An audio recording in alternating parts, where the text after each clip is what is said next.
Heather? Is it your turn? Yeah, I think it is. Heather, A through Z.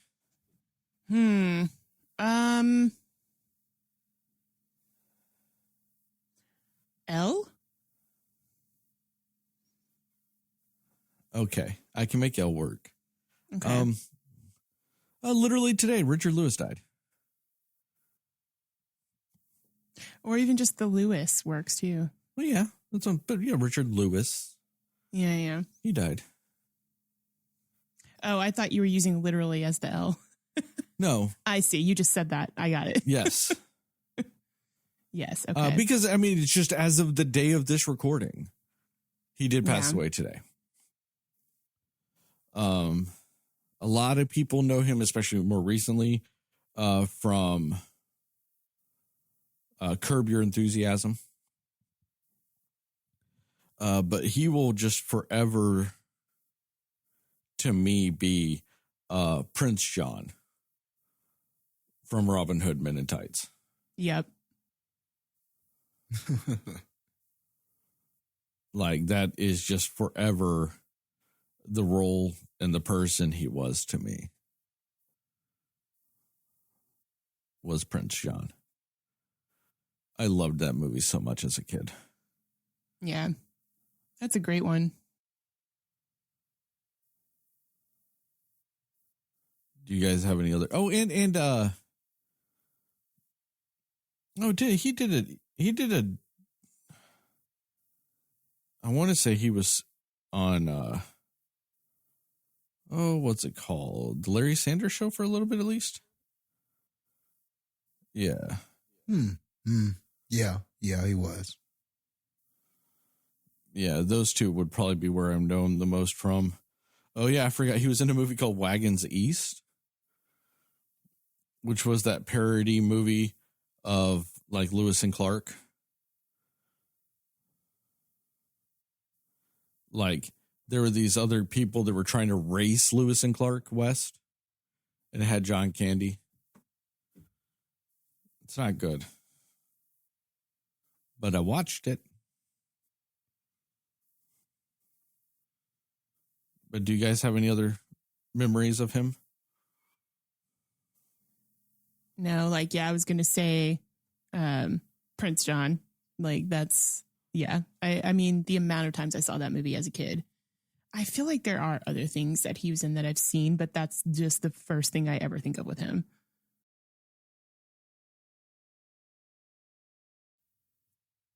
No, that y'all are about on point with that. So, yeah. I guess the amount of times I watched Robin Hood, Prince of Tight or Men in Tights as a kid made me think I saw him in about 95,000 movies. Yeah, I just remembered him being on my TV screen so much. Mm-hmm. Yeah, I'm trying to think if I've seen him in anything else.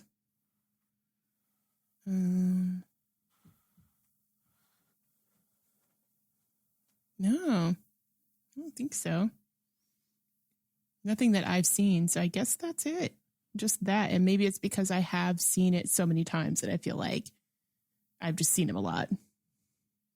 He's iconic just for that.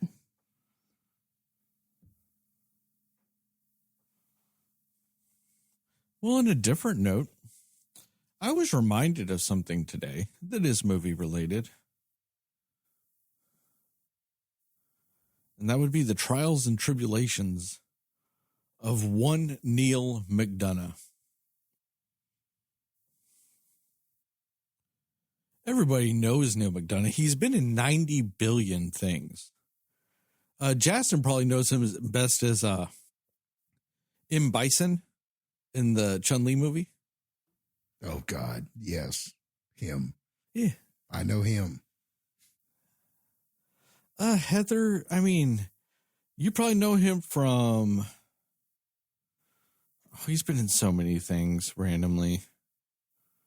Did you ever watch Suits, Heather? I've seen a handful of episodes. Did you ever see Greater, Heather? Greater, nope. Did you ever see Paul Blart Mall Cop 2? Probably. I don't remember much about it, but yeah, I'm sure I've seen it. I know you watched Captain America, but do you remember the character of Dum Dum Dugan? I don't remember. What's this person's name? Neil McDonough. And that name too just sounds very familiar. Oh yeah, that guy. Yeah. Everybody's seen him in something. Yeah, everybody. Yeah, he's been in a lot of stuff as a minor character. Yeah. So in 2010, he was fired from a show called Scoundrels.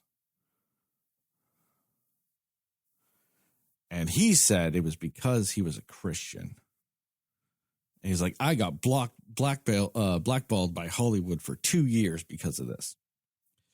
And the only reason why his spirituality matters or whatever is because it's why he refuses in shows and in movies to not do any sort of love scene with a woman. He won't do anything like that in a movie because he's like, you can't fake actually kissing somebody. He's like, you could fake shoot people, that's acting, but you can't fake kiss someone. And, you know, that is what it is, whatever. But he's like, I was blackballed for 2 years because of my beliefs. And the only reason why I bring that up is because he says that was in 2010. But he was in 4 things in 2010, 5 things in 2011, 5 things in 2012. Where did this 2 years happen? Because it wasn't in 2010.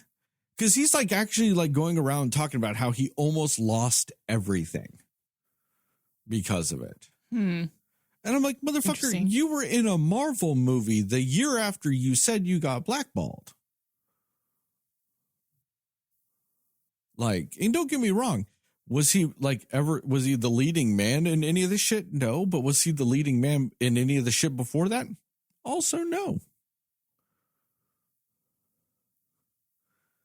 I'm just wondering when this man's career ever had a lull. Like, he's just been in so much shit forever. Like I said, you might not recognize the name or anything like that, but you see that man's face and you have seen at least 3 things with him in it.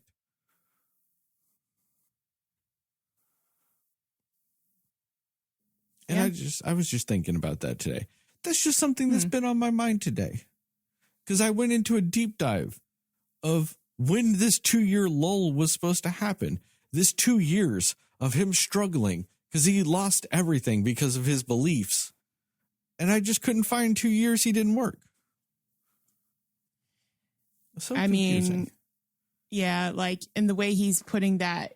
Yeah, because it's like, does he mean he didn't get to have big projects he wanted maybe or something because of it?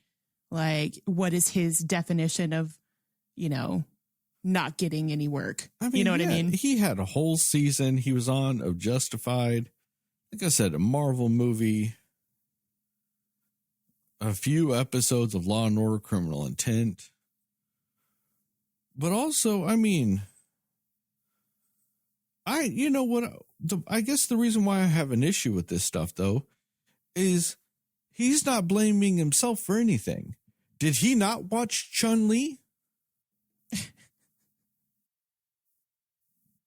If anything, gave his career some downtime. It's what he did in 2009 with Chun-Li. I'm just saying that feels like if there was a culprit for him having a lull in his acting career, it was his role as M. Bison in The Legend of Chun-Li. Because I don't know too many people that survived that movie, man. Like Lana from Smallville. What has she done since then? Nothing. Neil McDonough. I mean, shit, that movie damn near killed Michael Clark Duncan.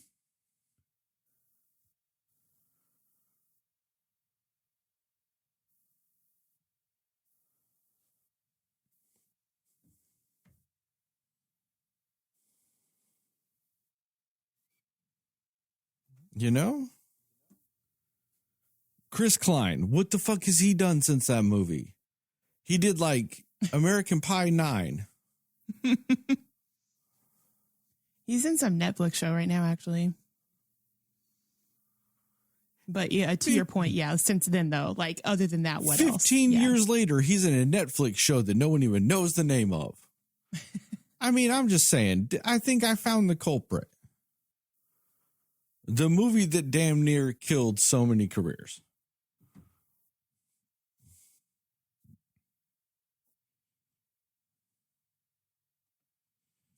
I just wanted to talk about that because, like I said, it was just on my mind today. And it was movie related. And I just thought it'd be fun to bring up Street Fighter: The Legend of Chun-Li. Your sole reason, probably. You should reevaluate what you define as fun. Jastin, I don't know how it could ever be fun to bring that up. If I'm remembering correctly, in 2009, you said you liked that movie. Well, no, you were believing incorrectly. Yeah. We went and saw it in theaters. And, Inaccurate. And you were like, man, that guy from the Black Eyed Peas as Vega was so cool. I was probably jumping up and down and shouting and yelling. In Glee. Trust me, it was not with Glee. There was no Glee. No, you even said, don't be mistaken. This is with so much Glee. I remember that. I remember you saying that distinctly. When you have real Glee, Sterling, you don't have to like talk somebody through it. They can usually just feel it. And know. Well, to be fair, Jastin, you were slightly cryptic about it.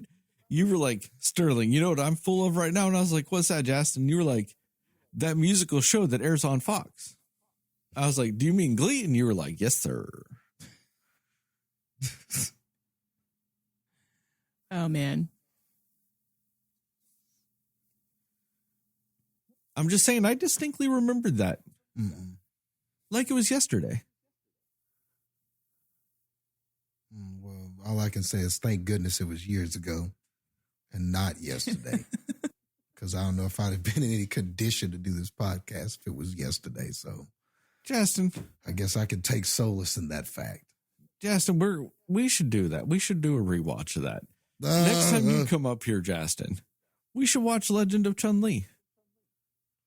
Did you just wake up today with a bunch of bad ideas? Why are you going to a rabbit hole of McDonough? What bad ideas have I had? Why? I mean, Heather, have I had any bad ideas today? All sound excellent to me. Yeah. See? Mm-hmm. I mean, not to me. I'm concerned. Like you woke up today and went, oh, let me rabbit hole McDonough and let me talk about Street Fighter: The Legend of Chun-Li. So what happened today?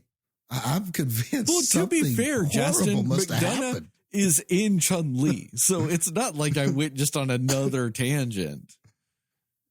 The rabbit hole of McDonough includes Chun-Li.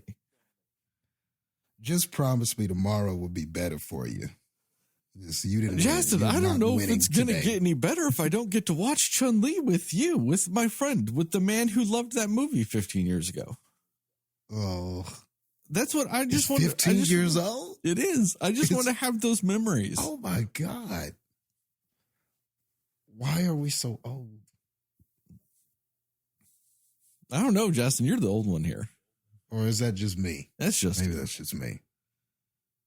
But Jastin, I just remember we had such good times watching that movie. And like I'd go over to your apartment and you would just be watching it.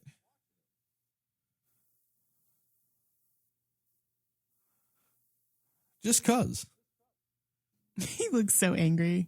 He's like, how dare Man, you? You want to know what's I'm crazy? just thinking about what medicine he should be taking because I'm just sensing delusion. I'm sensing. I mean, who wakes up on some McDonough? I mean, come on, dude. We got to get off this. We got to get off this bike. If anything, you got to wake up on Bokeem Woodbine. Exactly. Whoa, Jastin, why can you go that way, but I can't? Why can you go Woodbine, but I can't go McDonough? Is McDonough not the white version of that? No. I don't know. I wouldn't go that far. Bokeem hasn't beat, though. How? Woodbine hasn't beat, though. Woodbine's been in a lot of stuff. Go look at McDonough, dude. Go look at that McDonough IMDb. That man's been in 6 things a year since like 1982, dude. He's been in so much shit. And his name is not as fun to say, though it is close to McDonald's. It's close. But, Yeah. you know. Big Mac Neil McDonough. But it's not close. But it's not close, you know. It's not as fun as saying Bokeem Woodbine. You know. All right, we're gonna look at this. See, I can't. Also, all right, they're on some bullshit. They're trying to charge me $15 to buy that Legend of Chun-Li like it's a brand new movie. Like it's a brand new movie that sold a version of itself in the last 8 years. No one has purchased that movie in 8 years, and they're like, man, we can still charge that. Man, that should be Right, Neil $1.50. McDonough has been in 136 projects. How many for Woodbine? Please don't be less. That's what we're going for. All right, so remember that 136. Mm-hmm. You might have more. Bokeem. Jastin's nervous. I am. Jastin. Only 105 as an actor. A whole 31 projects less, Jastin. What's the age difference though? Maybe it's equal if you go by They the might rate be, of, I feel like they could be like just unexpectedly around the same age. Okay. I know they could be. around the Bokeem is same age. 51. Okay. Okay. Okay. 51 for Bokeem.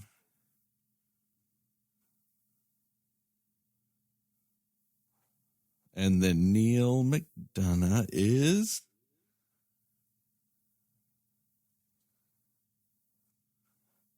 How old did I say Bokeem was? 51. 51. Neil McDonough is 58. Which is Okay. five projects a year difference. Which is what I said Neil McDonough was averaging. Somehow that was really 5 worked projects out, a year. Yeah. How did that? He did a lot of research on this. He was here for I it. did.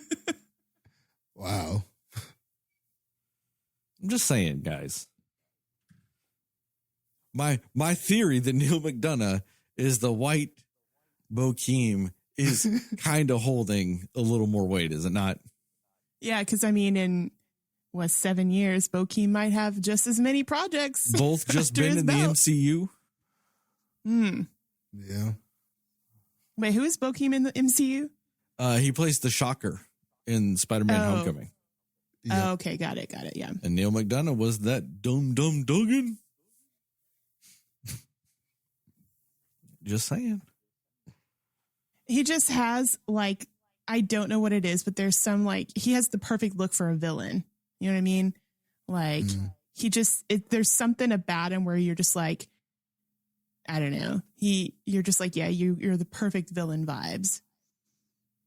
Or like that secret undercover agent who's like actually a good guy, but everybody thinks he's the bad guy. And he's probably played that character before, if we're being honest, but I feel like it goes either way with him.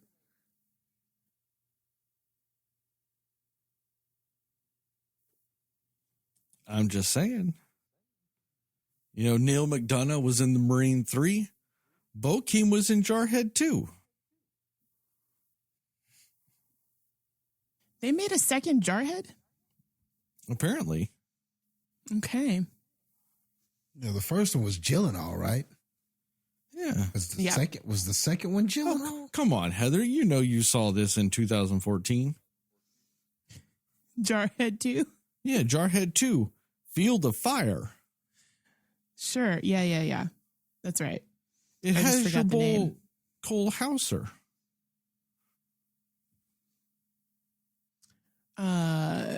Who's that now? Cole Hauser, he's in the, the Yellowstone. Okay. He also played the bad guy in Too Fast, Too Furious. Okay. You know, he was in that movie, like Dandelion Dust. Yeah, that movie, of course. Uh-huh. And I'm looking at him and I'm like, he kind of looks familiar. Maybe he was in Good Will Hunting. Was he? He played Billy. Billy. I mean, I should know who that is because I love that movie. I have no idea who that is. Oh, I got this, Heather. He played Collins in A Good Day to Die Hard, your second favorite movie. Yep.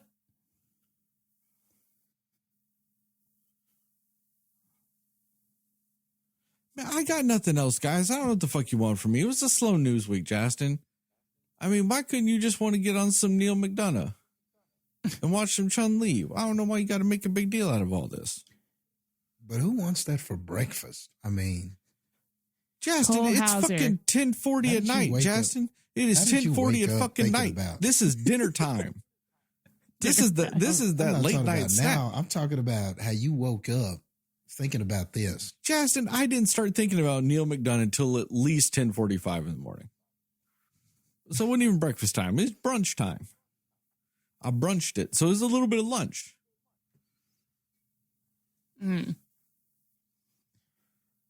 Also, I did figure out who Cole Hauser was in Good Will Hunting. He's the other friend that's not Casey Affleck or Ben Affleck. Yeah. Okay. Really? Got it. Yeah. Probably the only other person in that movie. Yeah. Got it. Well, then there's the bad guy. The bad student with the ponytail. Oh, yeah. I knew it wasn't him because that guy was already 50 in that movie. He was. And then there's Professor Skarsgård.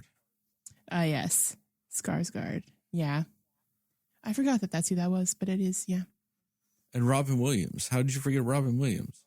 I would never forget that. That's fine if you did. Arguably his best role, at least for me. Anyway, proceed with your dinner talk. Whoa. Did you really just say Robin Williams was better in Good Will Hunting than he was in Aladdin 3, Prince of Thieves? Or King of Thieves, whatever the fuck that was. Are you really saying that? It's neck and neck, but I'm going to go Good Will Hunting on that one. The audacity. What about Euphigenia Doubtfire, dear? You know what? I did love Mrs. Doubtfire. What about, just Guy in RV? Guy? No, just played, I don't know, he played a dad or something. I don't know. I didn't fucking watch the movie RV. Okay, you caught me. I didn't actually watch the movie RV. Sue me. Oh, okay. I actually thought that you were saying the name of the movie was Guy in RV. Nah, he played some guy in the movie RV. I just know he was in the movie RV, guys. Got it. Yeah. Classic. Man, I didn't know I was going to wake up this morning and be quizzed about the fucking movie RV. You guys fucking coming at me like it's some fucking good movie or some shit. Like, yeah, because your mind was on McDonough and McDonough was on your mind. So that's where we know where you were. Yeah, which wasn't the movie RV. So I don't know why you guys jumping on me about it. What an uncomfortable place to be. I feel for you. In an RV? That kind of rhymes. Honestly, if I ever woke up thinking about McDonough, I'm going back to bed. Oh, do you guys? Let's start over. Do you remember that movie? Over day. Do you remember that movie Man of the Year when Robin Williams became president? Vaguely, but yes. What a world we live in. I never saw it, but I remember it. What a world we live in, guys. And he played that kid that was not a kid, and Jennifer Lopez was a teacher. What a world. Oh, and Jack? Yeah. Yeah. Oh, yeah, Jack. Why are y'all just refusing to bring up the really good ones? Like, what about 1 Hour Photo? What about Good Morning Vietnam? Let's just not crucify him. He did have some good I honestly thought he was great in Good Will Hunting. I thought he was good in Patch Adams. Yeah. I thought he was good in Patch Adams. What's there was another serious role he did, and I'm trying to think of what it was. I don't know. But yeah. He's I know who you're talking about, Heather. You're talking about that one where he played that penguin fuck in Happy Feet. Yep. He's a classic genie, but I know he's What not about when he in that played an movie. old guy in Old Dogs? What that one? Mm-hmm. Yep. That bicentennial man. Or when he played a preacher and Licensed to Wed. Do you remember that with Mandy Moore You know what I do? and John Krasinski? And he was I all do like, remember that. if you guys want to fuck, you got to go through me. Yeah, I do remember that movie though. Mandy Moore. What happened to her? She was on that This Is Us show for a while. She's like an Emmy. Yeah, Emmy she winning, was I getting think. all kinds of awards and accolades. Oh, okay. So she started She's- wrecking on TV. Yeah. Got it. Mm-hmm. Yeah. 'Cause she was on there She with was that- Sterling K. Brown's mother Yeah. in that show. Yeah. And Justin Hartley. And Justin Hartley. And the woman who I don't know. Chrissy Metz. Yeah, because I've never actually seen the show. It's a great show. It's a great show. You remember that movie How to Deal with Mandy Moore? Yes. I do. do. Do you Walk to Remember? Yep. Oh man, you guys remember that Because I Said So? Wasn't that her? I think so. Yes, I know what you're talking about though. Oh yeah, Because I Said So. Saved. Saved, very good. But we're going back to Because I Said So. I mean, you've got Diane Keaton, Mandy Moore, Lauren Graham, Piper Peblo. Oh man, just fucking Parabo. amazing. Whatever. Below. Peblo. Pebble. But I've It's been easier to calling her say. that since Coyote Ugly, so I don't know. That's a stacked cast right there. No, I have not seen that movie, but I remember it. I just haven't seen it. Man, how much does that movie cost? She was in, what's it called? The Anne Hathaway Princess Diaries? Is that what it's called? Yeah. Sorry. She I don't know was. She why was I in the blinked first on Princess that. Diaries. Man, they got that movie. They got that movie at $15 too. Man, what the fuck you doing, iTunes? 15. Boy. That movie has a solid 4% on Rotten Tomatoes, and they're going to sit there and charge you $15 for it? Oh, man. Man, how did Legend of Chun-Li come out with 3 on Rotten Tomatoes? This other movie I look up. Why did the 2 movies I looked up to buy today both have single-digit Rotten Tomato scores and both cost $15? This is why Jastin's like, something happened today, man. What's going on? Yeah, I'm just Concerned. concerned. A concerned citizen. Man, Yeah. When your day starts like this, Sterling, it's just best to go back to bed and just demand a reset. I didn't have problems with today until I realized how bad those scores were and how much money they cost. Just paying. Like, you have to pay for that kind of bad. That's Man, crazy. I would have to spend $30 to have a combined total of 7 on Rotten Tomatoes. It still wouldn't be double digits. Oh, It no. would cost me $30 to get to 7%. That perspective, though, that's crazy. I want to see if I can get 3 movies off the top of my head. I want to just real quick. Heather, pull up Rotten Tomatoes because you're good at finding Rotten Tomato scores. Yeah. Okay, so I want to see if I can name 3 other movies Okay. and still not break 10. 10 Okay. off the top of my head. Okay, All right. first we're gonna have to go. What is it? I think it's Hottie and a Naughty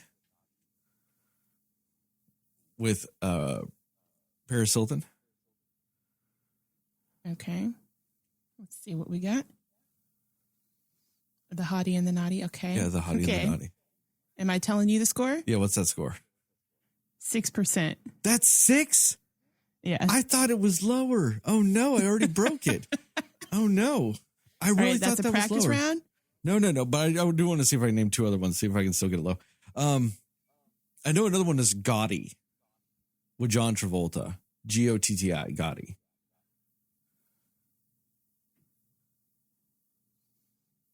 All right, let's see what we got here. All right. That's a solid 0%. There we go. Thank you very so much. you might actually still win. No, I mean, I'm already at what, 13. Let me see Zero. let me see if I get one more that's like 1 or lower. Gotti is that bad? Apparently. 0. Yeah. 0. So low. I am shooketh by That's the rough. Hottie and the Naughty not being that low, because it was considered one of the worst rated movies of all time. So you got Hottie, Naughty, and Gotti. What's the third one? Oh no. Oh man. Oh, there was something that just recently came out that was super, super low, but I don't think it got that low. I don't know. I'm shooketh. I really thought I could pull out 3. I feel like you can. Romeo and Juliet. For some reason, that is stuck in my head as a very low score also. All right, let's see what we got here. You know what? That's actually a 55. That's a 55? What fucking movie am I thinking of then? Man. All right, I failed. I failed everybody. I'm sorry. You know what? You were almost there. You got 2 out of 3. No, I didn't. 2 out of One was a 3. 6. Yeah. Yeah, but didn't you say you were trying to do a combined of less than 10? With the other 2 movies, though. That right there is 13. Yeah. I wanted to just see if I could get 5 movies total and be under that. Oh, I see. Okay. I thought you said only 3 movies. I got you. Okay. Now I'm going to have to look this up. Like, I knew Gotti was low. I knew that. I did not. Oh, Jastin, I missed one. I don't even have to look at this list. I know I missed one, and Jastin's going to know it too. Ballistic X versus Ever. Oh, yes. Yep. You should have said that's that 0%. one. I know it off is? the top of my head. Yeah.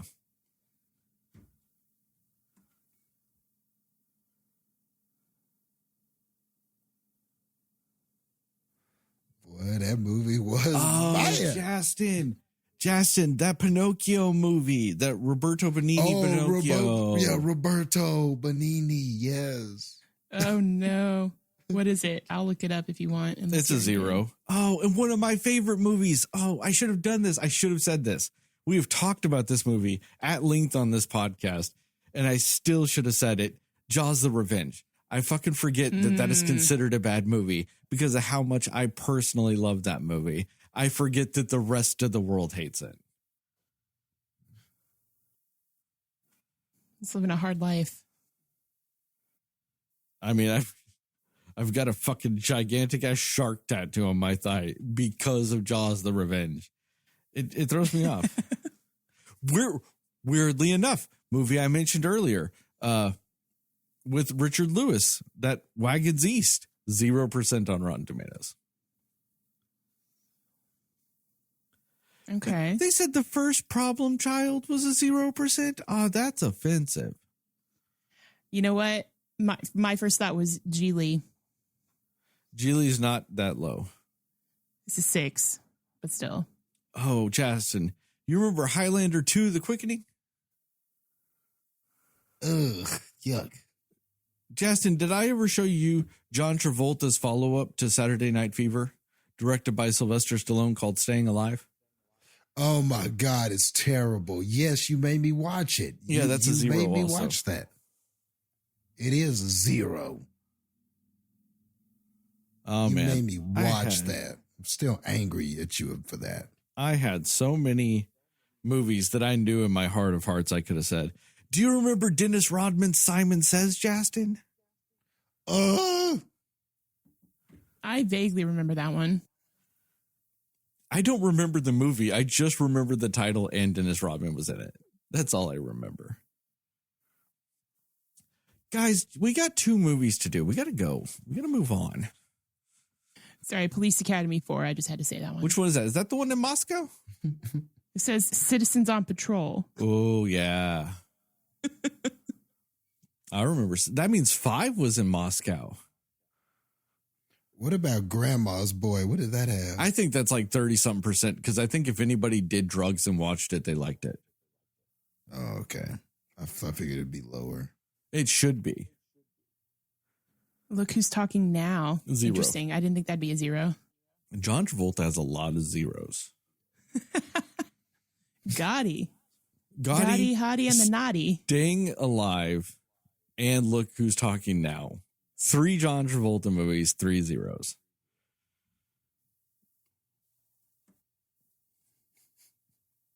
It's rough out here, guys. So rough. Theme song.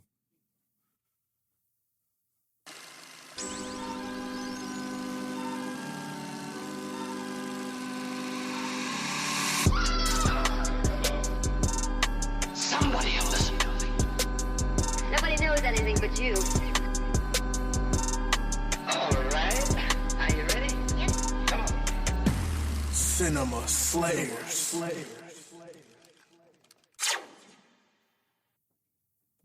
All right, I have to say this before the intro. Grandma's Boy's at 15%, Jastin. So a big 1-5 Oh, okay. for Grandma's Boy. Okay. Hey, Cinefans, and welcome back to another episode of the Cinema Slayers podcast. I'm Sterling, and as always, I'm joined by Heather and Jastin. And tonight we're going to talk about what we like, didn't like, and everything in between with 2, count them, 2 Academy Award nominated movies this year for Best Picture. We're going to talk about The Zone of Interest and The Holdovers. We will go spoiler-free recommendations and scores, and then into a more spoiler-centric section with time codes in the description to allow you to jump around in both audio and video formats for both movies. We will do independent sections of all of that for both movies. It's going to be a bonanza. And with all that, let's go in alphabetical order. Heather, what are your spoiler-free thoughts about The Holdovers? The Holdovers. Honestly, I liked this movie. I thought it was, the best word I can think of for it is it's a charming movie. There's something about the story that for me was pretty engaging. And I think the characters were really endearing and interesting. So I liked this movie. I thought it was really I don't know. I think it told an interesting story, and it just really, my thing with this movie is I feel like the actual story of it is relatable and feels real, I don't know, something about it where you just feel like these are real people in this real world. So I think that was kind of a plus for it. And I think, Divine Joy Randolph, I think is her name. I think she was really good in this. I think Paul Giamatti is really good in this. And the guy who plays the kid, whose name is escaping me at the moment, was also very good. I just think that they all had really interesting, but really good dynamics together. And it's kind of like a love-hate relationship they all kind of have with each other in a way. And I don't know. I just found it kind of fascinating, though, because you feel like there's sort of like a found family type of thing with it, because they're all kind of stuck and don't have a choice but to be around each other. But I don't know. It was an interesting concept for a movie, and just really, I guess, would you call this a coming of age story? I guess sort of, in a sense. It's a little coming of age. Technically it is. Because anytime you do anything like this where it's like one teenager and this and that, it's always a coming of age. They always call it that. Yeah. Because he learns life lessons. Yeah. Dominic Sessa, that's his name. That the kid in the movie, who I have not seen in anything else before, but he was great. He did a really great job. I think his dynamic with Paul Giamatti was probably the best thing about this movie. But also Paul Giamatti and Divine Joy Randolph had a great chemistry and all of that too. So I don't know. I think it's one of those where I wouldn't say there's anything particularly fascinating about this in the way of it stands out to you as the greatest coming of age story of all time, or this great drama of all time, or the greatest performances of all time. But everything is just very serviceable in this movie. and did what it needed to do for the type of characters they needed to be here. So it had me along for the whole ride. Like, I was very interested in what was going to happen. I think it's really good writing. So overall, I would say I was a pretty big fan of this movie. Yeah. Jastin, we're staying alphabetical. What are your thoughts? Okay. Yeah, I think I agree with a lot of what you said, Heather, when it comes to this. I mean, whether it's I think it's, yeah, you could probably call it coming of age with a little bit of like, it also kind of had a holiday Christmas movie-y kind of feel to it. I think it falls into that category too, with the Christmas song soundtrack. That's kind of the holidays that we were dealing with. You know, for the most part, we were in December in the film, and the situation that is created was a situation created because of the holidays. So I think all of that comes into play. If you saw it maybe as like a holidays movie or a Christmas movie, I think that that's fair game too, with the touch of what you're talking about, the coming of age. But I could also see it as an odd couple kind of comedy as well, because whether you're talking about the Paul Giamatti,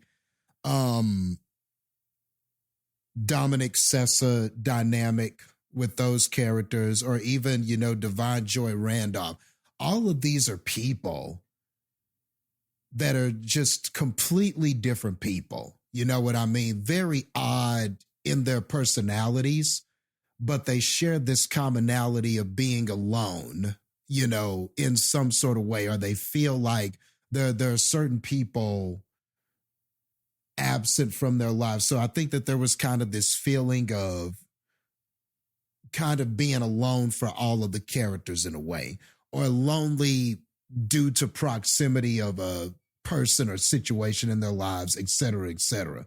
So I feel like they all kind of have some common feelings in that way. And even though they are very different people, it all kind of comes together in that way. And I think if you're talking about like a Christmas movie or a holiday movie, in my opinion, this is definitely one of the better ones I've seen. I mean, you know, I don't make a list of these holiday kind of feel good dramedy type of films. I mean, if I thought about it long enough, I could probably make a list. But honestly, I think that this is one of the better ones. I think that this is just kind of an example of a movie like I talked about in the Thanksgiving movie, that it was that I really liked it because I felt like it was a horror movie that didn't make a lot of mistakes. It just got the simple things right, and it just did the little things well. I think I can say the same thing about this film. There are moments where I felt like it could have been really cliche. There are moments where I felt like maybe the story could have taken the easy way out and stumbled in that way as far as predictability and everything. But I felt like the writing is very good in this, you know, not just the dialogue, but just the story and the way it plays out. Whenever I thought something was going to happen, like when I thought I knew where the story was going, it wouldn't quite happen the way that I thought it was going to happen. You know, it would twist it a little bit here and it would do something a little bit different there. And, you know, there was even a point in the story where I thought I knew what was about to happen. Oh, this is the scene where the characters get mad at each other and have to stop speaking or something like that. And surprisingly, this movie avoided that. You know, there was a point where it could have made that decision. And I thought I was literally sitting there going, here's the scene. And then none of it happened the way that I thought it was going to happen. So you know what? I got to give it some props. You know, it's got some familiarity with the Odd Couple, coming of age, holiday stuff, people stuck in an unlikely situation and then have to and don't like each other and then find out, it's got some of those things and then kind of find meaning in being forced together. It's not like we haven't treaded this ground before, but I felt like this movie did all the little things right. And then on top of that, you've got some excellent acting performances. And ultimately, that's just a recipe for success. And this, to me, definitely was that.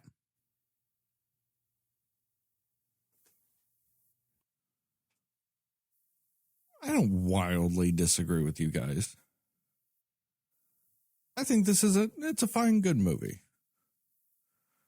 I think the acting's good. I mean, Paul Giamatti is just doing that Paul Giamatti shit. But it's that Paul Giamatti shit when he does something good. Because, like, Paul Giamatti is like one of those weird actors where he's either really great in a movie or he's just doing something batshit bonkers in a bad movie. And I never know what Paul Giamatti we do know based on what kind of movie it is, what kind of Paul Giamatti we're going to get. But he's just wildly all over the place. But when he's good, I mean, he's good. Fantastic. I liked the dynamics enough in here, and I liked, the story, the acting, everything was fine. It's just nothing gripped me. Nothing on the emotional spectrum or nothing in the storytelling or anything just like really gripped me and just made me just fully invest in the story. I was fine watching it. Not mad I watched it. I'm not, I'm just, I finished it and I just kind of ended up feeling like, okay, yeah, I watched a pretty good movie. I'm not mad it's nominated for Best Picture. I don't think it's going to win based on what I've seen. And I've seen all but 2 of them at this point. I don't think it's going to win, but I'm not mad it's nominated. It might still be one of the 10 best movies of last year because we got a lot of dog shit last year. But, it is what it is. It's just an insanely solid movie. It's well made. It's well written, well acted, well shot. I mean, there's some good fun scenes in this movie and just nothing blew me away. The story, the acting, just nothing about it really put it over. A couple of weeks ago, we did American Fiction. I watched that and instantly was like, oh my God, I want to watch it again now. I watched The Holdovers and I'm like, oh, that's pretty good. I'll watch it if I'm with somebody and they want to watch it. I don't know if I'm going to just be like on my own, just going, man, I need to watch The Holdovers again. It's just that type of thing. But yeah, pretty good. Pretty good. Recommendations and scores? Yeah. Yep. See, it's really cold, so my mixer was glitching. So I turned down that channel so you can't hear it. And so it just played. Now I have to turn it up. Recommendations and score. Jastin, start us off. Yeah, I think it's a recommend. I mean, especially, at the time that it came out, it was in that holiday lineup with everything else. So, I mean, if you were going out to watch this around Christmas time or something like that, I could see people in that sort of mood enjoying this, even though it's got the holiday Christmas dressing, it wasn't so like Christmassy and holiday-y that it was lame. You know what I mean? The dialogue is very adult. The subject matter is, like Heather was saying, is relatable subject matter. It's mature enough. with its content and everything like that, you know. So it was never lame or anything in those kind of ways. It never feels like it's overly crowd pleasing, like for the sake of crowd pleasing or pandering or anything like that. It really doesn't feel like that either. Kind of like what Heather was saying, the characters feel real enough. They feel relatable enough. They're believable enough in what they're doing in the story that we're hearing, that it all just kind of works. Like I say, it's just, you know, I feel like just this is one of those where just all the little details are done right. So it's hard not to recommend. You know, it's hard to imagine somebody just not liking this. Like, you know, if you don't like it, I just don't know what kind of person would, you know, there's really not anything in this that feels, you know, it's not really, feels like it's trying to push you a certain direction. You know, it's just nothing like that. It's just, you know, for the most part, it's just solid dialogue. I laughed at at some of the scenes, and, you know, I was enjoying the characters. They were compelling in a way. And I thought that it just did its job. It did the job that a film like this is supposed to do. You know, it has some meaningful moments. The characters and the actors were working well with the story and what they were given. And it never felt overly long or anything. It ended around the time it needed to. You know, I didn't feel that it overstayed its welcome in a way. And at the end, I was like, okay, I'm not angry. I'm not mad. That was pretty cool. You know, that was good, man. That was a solid film. So I think, yeah, I can recommend it on all of those merits. I mean, there's really not anything that I see that there's not a glaring flaw when it comes to this movie. And I don't know, like, I don't think it has one really. So I guess maybe that's why it's up for an Oscar nomination, because it's just, it doesn't really have a weakness. I think it's just all in how you kind of, like, to Sterling's point, you know, it wasn't a story that he necessarily felt, but I don't think this is the kind of film where he didn't feel it because it was making mistakes. I just think he didn't feel it because the subject matter was what it was, and it just didn't hit him like that. So I feel like that's fair game, but it wasn't because the movie is stumbling over itself or made flaws. It's just, it is what it is. And if you can enjoy what it is, you will really enjoy it. But it ain't going to be because it was fucking up. You know what I'm saying? So I think that's the best, like, compliment I can give it. It doesn't do anything wrong, really, you know, in my opinion. So I think that's the, you know, so I think people, for the most part, will enjoy it. We're going to go with the score of,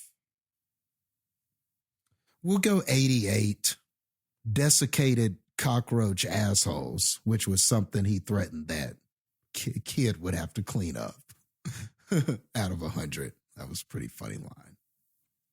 Heather, what about you? Yeah, I mean, it's not an offensive movie in any way. I totally get what you mean by that. Like, it's not something that you feel like there's anything someone's going to be able to be like, oh, I can't believe that this movie would try to convince me of this or push me towards this or anything like that. I get what you mean by that. It's just a story of, yeah, I feel like the more I'm thinking about it, it does feel like a coming of age story. And those, for me at least, are a little hit or miss. Like, some of those stories are really great, and some of them tend to be a little bit like, you're trying to do something here that's not working. You know, like, there's, like, one of my favorite movies ever is The Edge of 17. And that's a coming of age story. And it's like, everything about that is so relatable. You know what I mean? And, like, I feel like this kind of falls in that category of, like, a really good coming of age story for me, because you do feel like the lessons learned are earned and you feel like it's genuine, and it's not one of those where, yeah, like they're just 1 minute, they're just like, oh, I hate this teacher.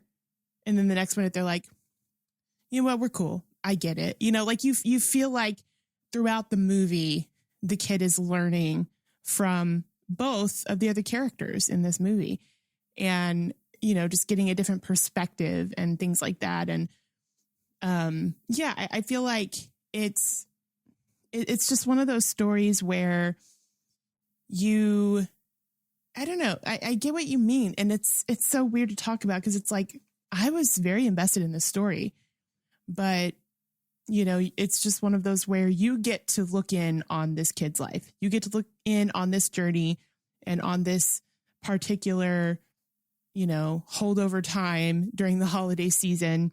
And you feel for this kid because of his family, and you feel for this kid for just being an outcast and an outsider for the most part, you know? And so you're interested in his story pretty right away. But I do like that the kid at least is like, he's fleshed out enough to where you feel like he's not written in a very shallow way.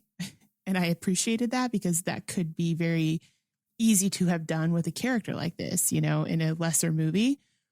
And yeah, same thing with the disgruntled teacher and the grieving single mother, or, you know what I mean? Like, it's just, these characters are very, you know, they have this very standard type of role, you know, but they are fleshed out to where you feel like they're real people and not just these characters. Very opposite of Madam Web, where it's like, here's your cue card. You are shy girl. You are mean girl.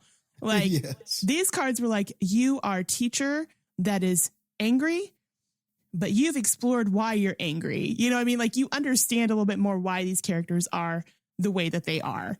And that's what I appreciated about this movie the most, is like, you might not necessarily like their personalities per se, but the more you get to know them as people, you realize why they are how they are, and you kind of like them for it. And I kind of love that, you know, where you're just like, so all I had to do was really listen to these people's stories and realize that they're just human beings, and that's cool. And I can get on board with that. And I really liked that. You know, it's a story of humans, like, learning their own lessons in their own ways. And I appreciate that. So yeah, I recommend this movie. I think it's really entertaining. I think it's charming. I think it is really well acted, and the story is told in a good way. It's paced pretty well. Like, there is nothing inherently like flawed in a way really about this movie in any particular way. So yeah, I feel like I definitely think it's, and you're right too about the whole like holiday feel, because I could actually picture myself being like, Thanksgiving season's coming up, Christmas season's coming up, let me put on this movie. You know, I could see myself doing that, you know? So yeah, I'm going to give this movie, I'm going to give it 82 teachers who threaten you with more work and redoing your work because he hates you out of 100. Jastin, you kind of nailed it, though. You know, my issues with this movie aren't because it's not well made or anything like that.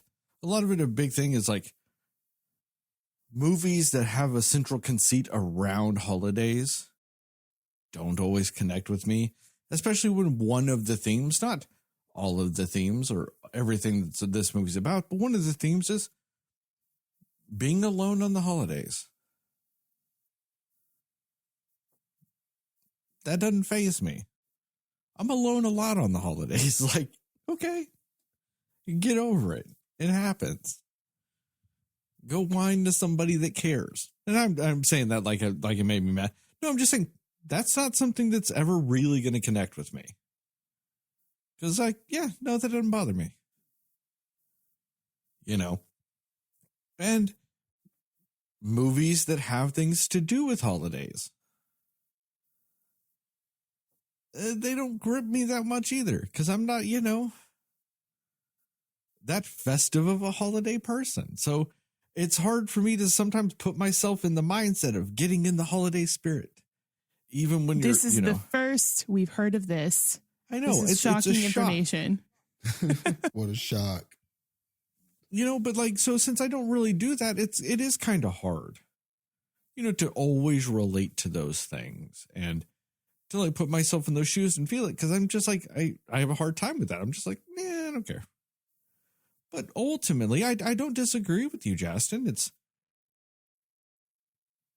There's not too many just in general movie making flaws in this movie. Yeah, it is well made. Just movies like this tend to hinge a little bit on some sort of relatability and seeing something in one of the characters relating to a character or something like that. And I just didn't really have that with this movie. But, still enjoyed watching it. I would recommend it, though. It's not, I understand most people aren't as, apathetic towards the times that, the holidays and whatnot as I am. So I feel like more people would be able to get stuff from this movie than I did. I'll give it a 75. Apparently, they do a different version of bowling in Boston. Out of 100. That puts this movie at the official Cinescore of an 82. Spoilers? Yep. Spoilers. Jastin, you go first.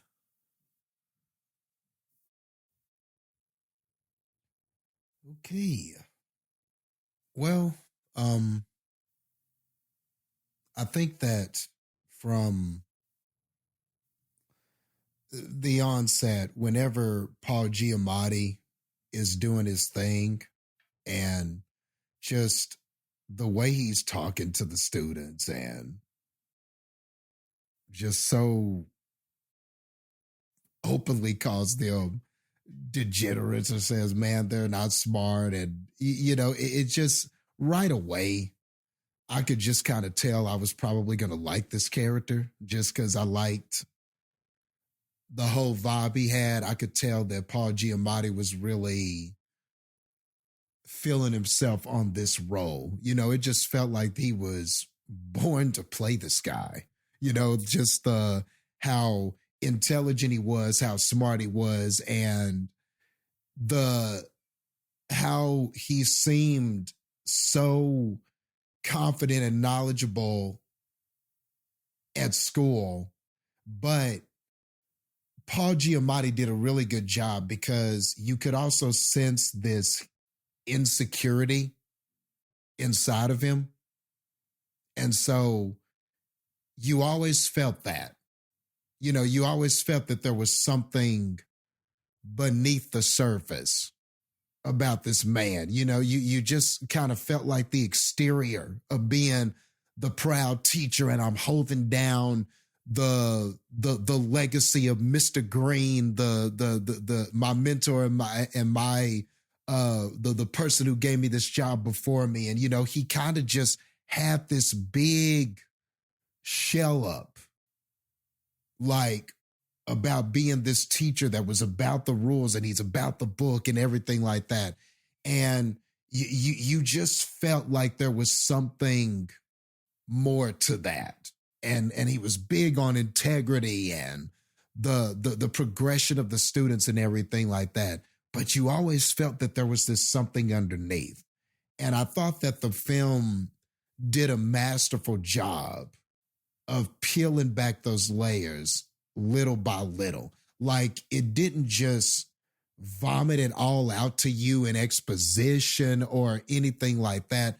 I think that that's the best part of this film. And really, if you think about it, it did it with all the characters. Little by little, it's just giving you a little bit more about them, why they feel this way, why he acts this way.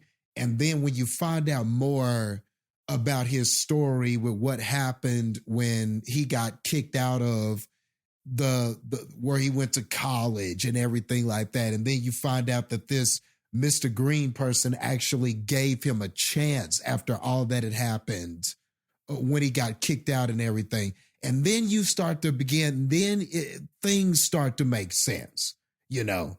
Oh, that's why he spoke so highly of this Mr. Green person. Oh, that's why he has some of these values about that he has about integrity and things like that. But at the same time, like you were saying, Heather, you see the very human side of him too. And you and some of these insecurities about himself and, you know, how he smells, how he looks, you know, different things like that. You get to see some of those things and that vulnerability. So I like how they started with a person with a very hard exterior. And then as the movie's moving along, you get to see the vulnerability of the character. And I think that it helped you care more about him. Like, I like what you said earlier in your recommendation, where you said, as I was learning about them and learning why they were the way they were, you said you found yourself liking them as you were learning about them. And that very much is the strength of the movie and the storytelling, because it does that very well with all the characters. You know, what we start as, we learn more, and then you begin to empathize with them. And I kind of get what you're saying, Sterling, about the whole thing with the holidays and stuff. You know, I'm very kind of a mixed bag when it comes to holidays, because yeah, it's nice sometimes to go spend time with family and stuff, but sometimes depending on the family or their views or ideals or things like that, or sometimes how they can condescend and stuff like that, sometimes it can also be a chore, you know. Sometimes holidays can feel like obligations. You know, I'm not exactly a person who's just always excited, like, oh, every holiday I'm looking forward to this, you know. So I'm kind of indifferent to that kind of stuff. And I'm only saying that because one thing I think I did like about this movie is that I don't think it was overly sentimental in a holiday kind of way. You know, that's why we're there. You're hearing the holiday music a little bit. You're hearing some Christmas songs. You know, we know Christmas is around and it's happening and it's there. But this never felt like we got to be happy because it's Christmas, or the people are going to do the right thing because it's Christmas or because it's the holidays or anything like that. The characters very much felt like people that were beyond that. Sure, they're doing things because of the holidays. The holidays are kind of controlling what they're doing, like the holidays tend to control us all in a way, you know. Whether you're doing what you can to avoid them or you're having to be a part of it, the holidays control everybody, whether they like to admit it or not. It finds a way to control some aspect of your life. You know, maybe you're not working because it's holidays, whatever. You know, it finds a way to control. That's just the society we live in. But I think what was cool about this is that even though Christmas is always and New Year's is always lingering, that it never felt like that's what this story was about. It never felt like this was about any of that. It was, I very much felt like it was about these characters and their individual stories all coming together because of this situation we were in. And they sort of kind of find the family dynamics they were missing in each other, rather than the people that seem to be missing in their lives. And to me, that can sometimes be relatable. You don't always find those missing social pieces in family members or during the holidays or during things like that. Sometimes you find those things in your friends. Sometimes you find those things in your coworkers. Sometimes you can find that. You can be randomly taking a bus ride and connect with someone in a way, in an unlikely place, an unlikely thing. So I do like that the movie seemed to lean more on that than it was leaning on this is going to work because it's the holidays. It never felt pandering in that way. So I appreciated the movie for that. But yeah, I just thought that Paul was great. And his dynamic with Dominic Sessa's character, Angus Tully, all of that was good, man. And even though, like I said, it's a familiar story of kind of these two people, the teacher and the student not getting along. And of course, but by the end, we are getting along. But they did a good job just building that relationship, building these interactions. Things never really, things were happening at the right time. I felt like characters were opening up at the right times. None of it felt like the script is forcing this because it has to work now.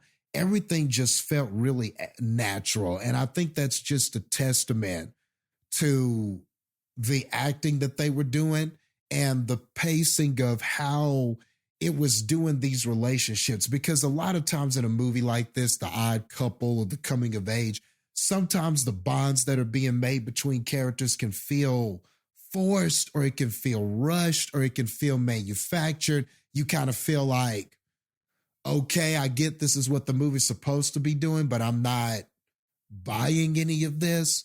I think that this did a good job with that. Like, you could tell that Angus Tully had these issues and these problems, but we weren't quite sure what. But it wasn't like he was that student that's just a dick all the time and a dick to everyone and everything, and it's just impossible. But then somehow we turn it all around because of this relationship with the teacher, anything like that.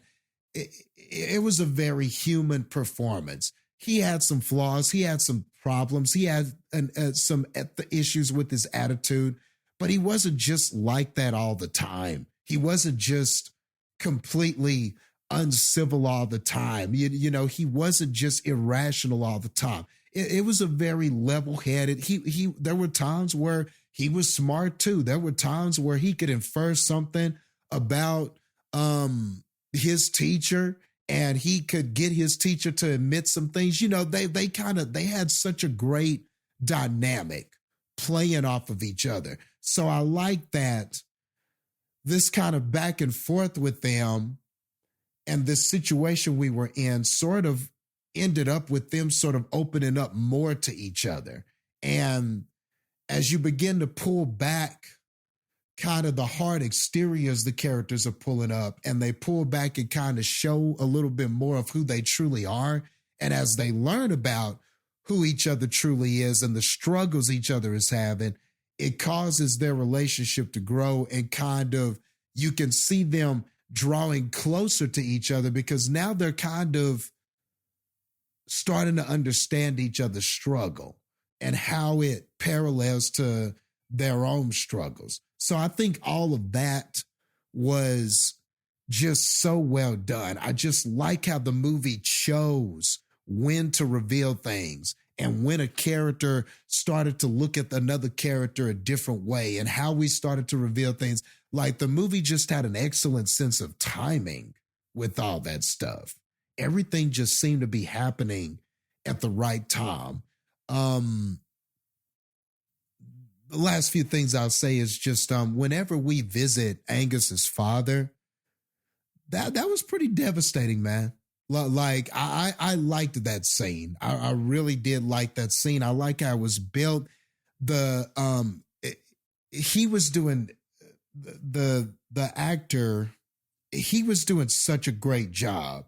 Dominic Sessa, he was doing such a great job in that scene, man. Like you felt this genuine care for his dad, and that moment where they sit down and the dad sort of grips his hands and he goes, "There's something I need to tell you." Like the whole time it's played like, okay, he's reaching his father. Maybe his father can't understand everything, but he can feel like his son. His son's reaching him. Maybe he's about to say something that just really helps this kid. And then that moment when he just goes, "I think they're putting something in the food here." And it's just apparent that he's gone. Yeah. Yeah, he's gone and nothing that he said registered. And that was pretty devastating. And then I like how they built off that scene with sort of what happens at the end with Paul Giamatti and Angus's parents coming into play, and the whole thing about him giving his father the snow globe, so kind of revealed that he had been there, that they had been there. So the jig was kind of up on the corners we cut while we were holding over and all of that stuff. I thought all of that kind of came together nicely. It just had some twists and turns that I didn't expect it to have. And what I meant by I thought the cliche scene was happening, whenever we were at the movies and he sneaks off and tries to get in that taxi and Paul goes after him and they sort of have that argument. I really thought that was about to be the scene where it was like, he's gonna speed off and Paul's gonna be mad at him and not understand, and we're gonna have this awkward moment and we're gonna have to build off that and stuff like that.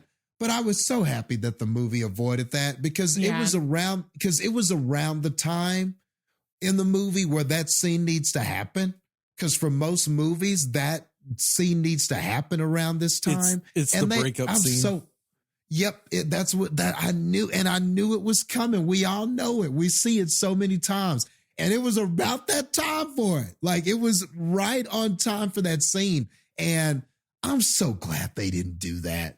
Like I'm so glad he got in the taxi, wound up going with him, and then that scene happened, and we didn't have to do that to have sort of a compelling resolution at the end. Yeah. And in the end, when his teacher made that decision to protect him, and he kind of sprinkled a little bit of truth with the lie, but even though he lied about it being his idea, he told the truth about how he felt about Angus Tully and what he thought about him and how he thought that it would be a terrible mistake if he got kicked out of that school and everything. And man, Paul just played that to perfection. And what the character did, you understood why he did it. And it just, like I said, they didn't make any mistakes and the story perfectly wove its web and we got exactly where we needed to in that moment. And you understood. And I felt like all of that was earned. And in the end, I didn't have to see it. I didn't have to see, even though our teacher gets fired and we don't know exactly what the future holds, but we know he's going to be all right. We heard him talk about how the past doesn't have to dictate what you do. He gets that book with the empty pages and you just feel like you're confident that he's going to do that. He's going to write that monogram or that book and he's going to finish that.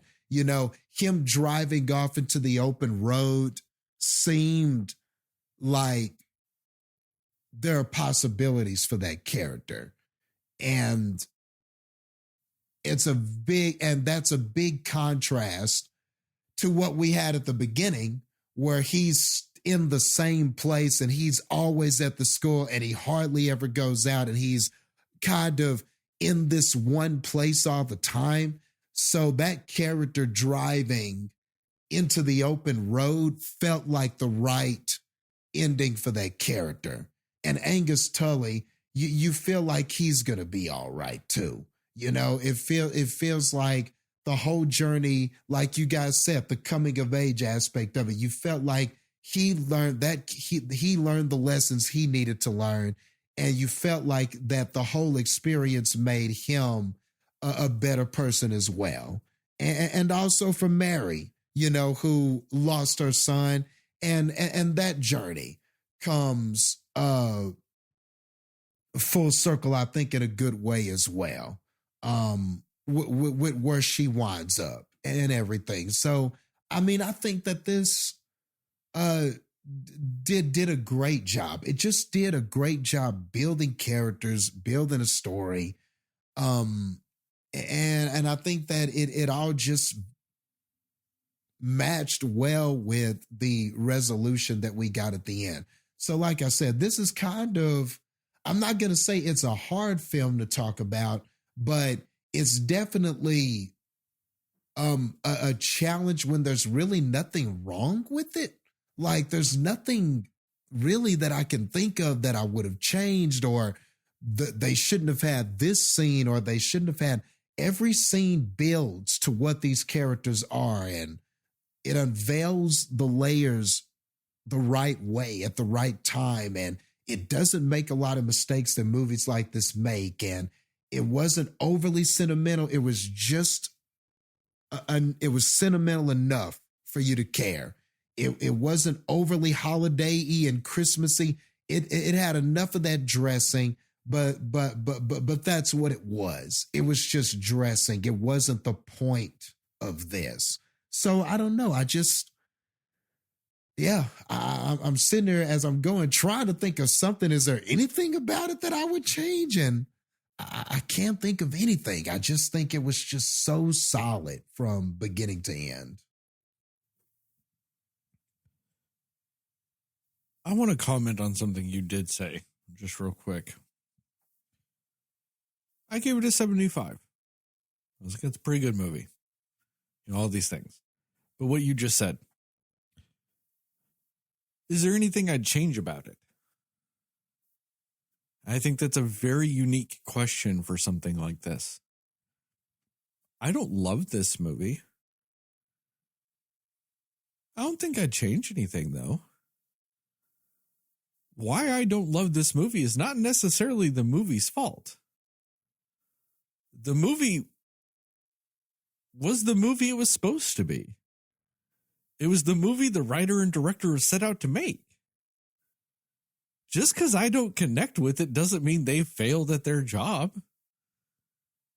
They did their jobs. It's a personal distinction, though.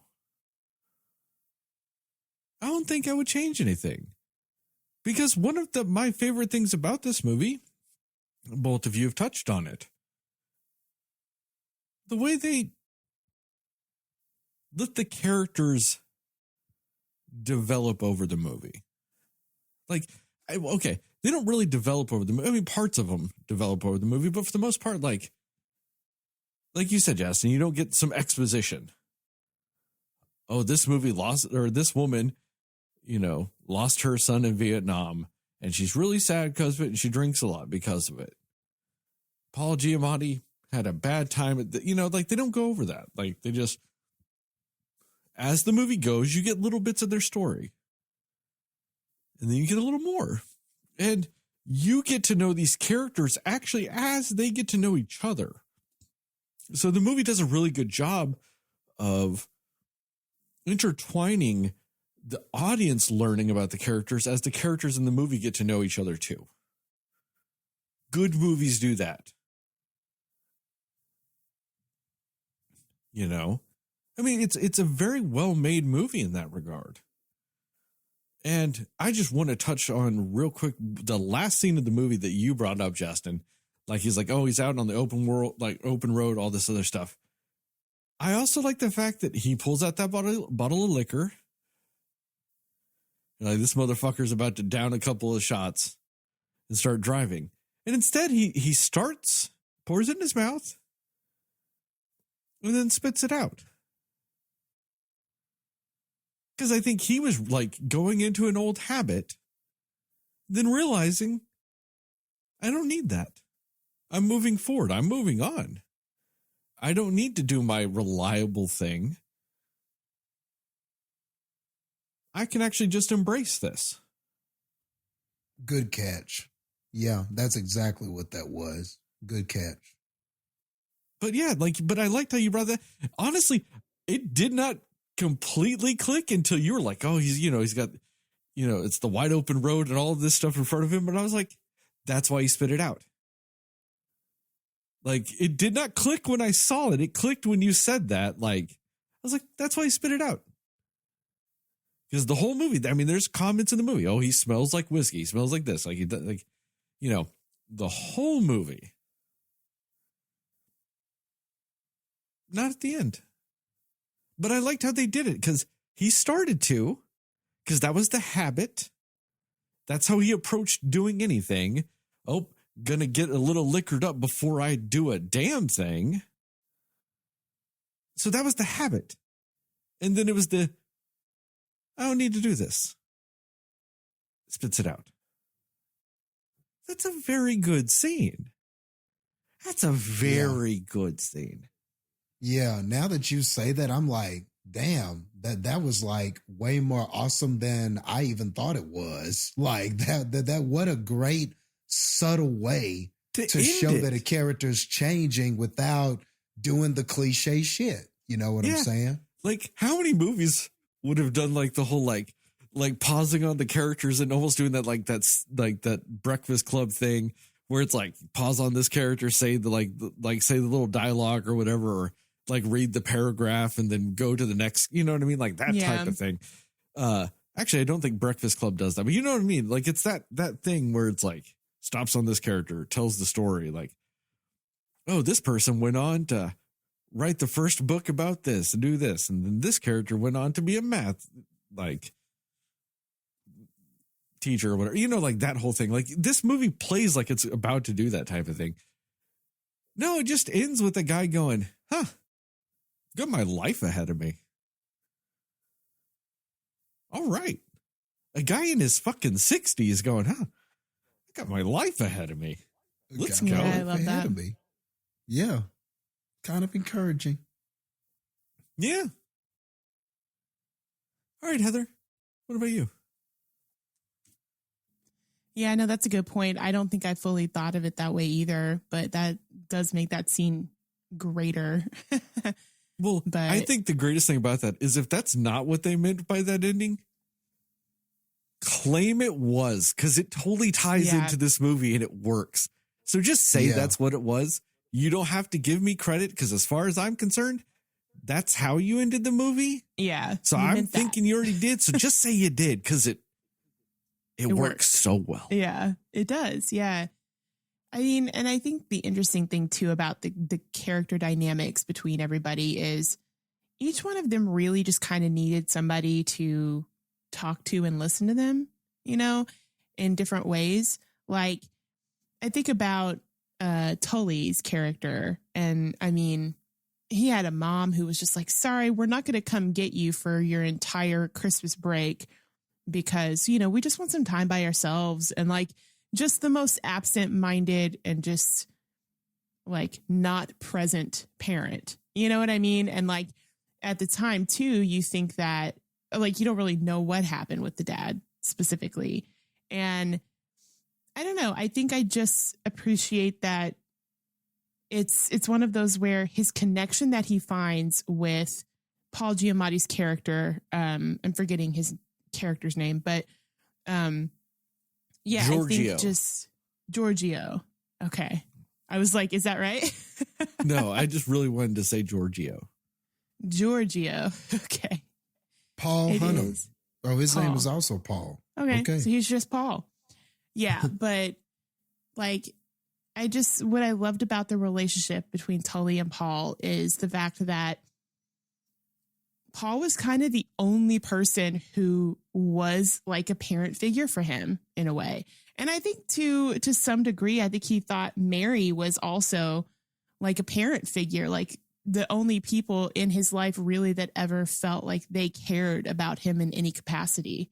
You know, like, I mean, I feel like that was the first time that Tully felt comfortable opening up to somebody, especially an adult, about his feelings about his dad, about any of that stuff, and like let him in and fully let him know what that situation was. You know what I mean? And I just feel like that's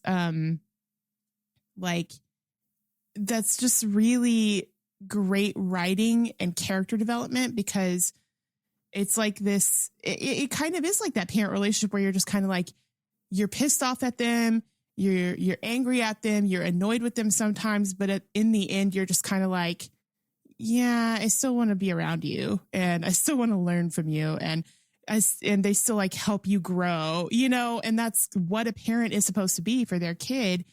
But he's getting that from this teacher and this other lady that works there. And I don't know. I liked the subtle like turn that Tully has of just opening up and being able to trust, you know, and that was just a really beautiful thing. And I also just like Paul's dynamic with Mary from the beginning, because I feel like Mary is the only person aside from the teacher that he had a crush on that he just wasn't actively angry at or hate. And I thought that was kind of funny, you know, because it's like, I think that's because like, and they establish it throughout the movie, but it's because like they weren't the typical people that were there. mm-hmm. You know, like he can connect to her because she's just not some rich douchebag. So therefore that's his one friend on campus is the non-rich douchebag, you know? Yeah.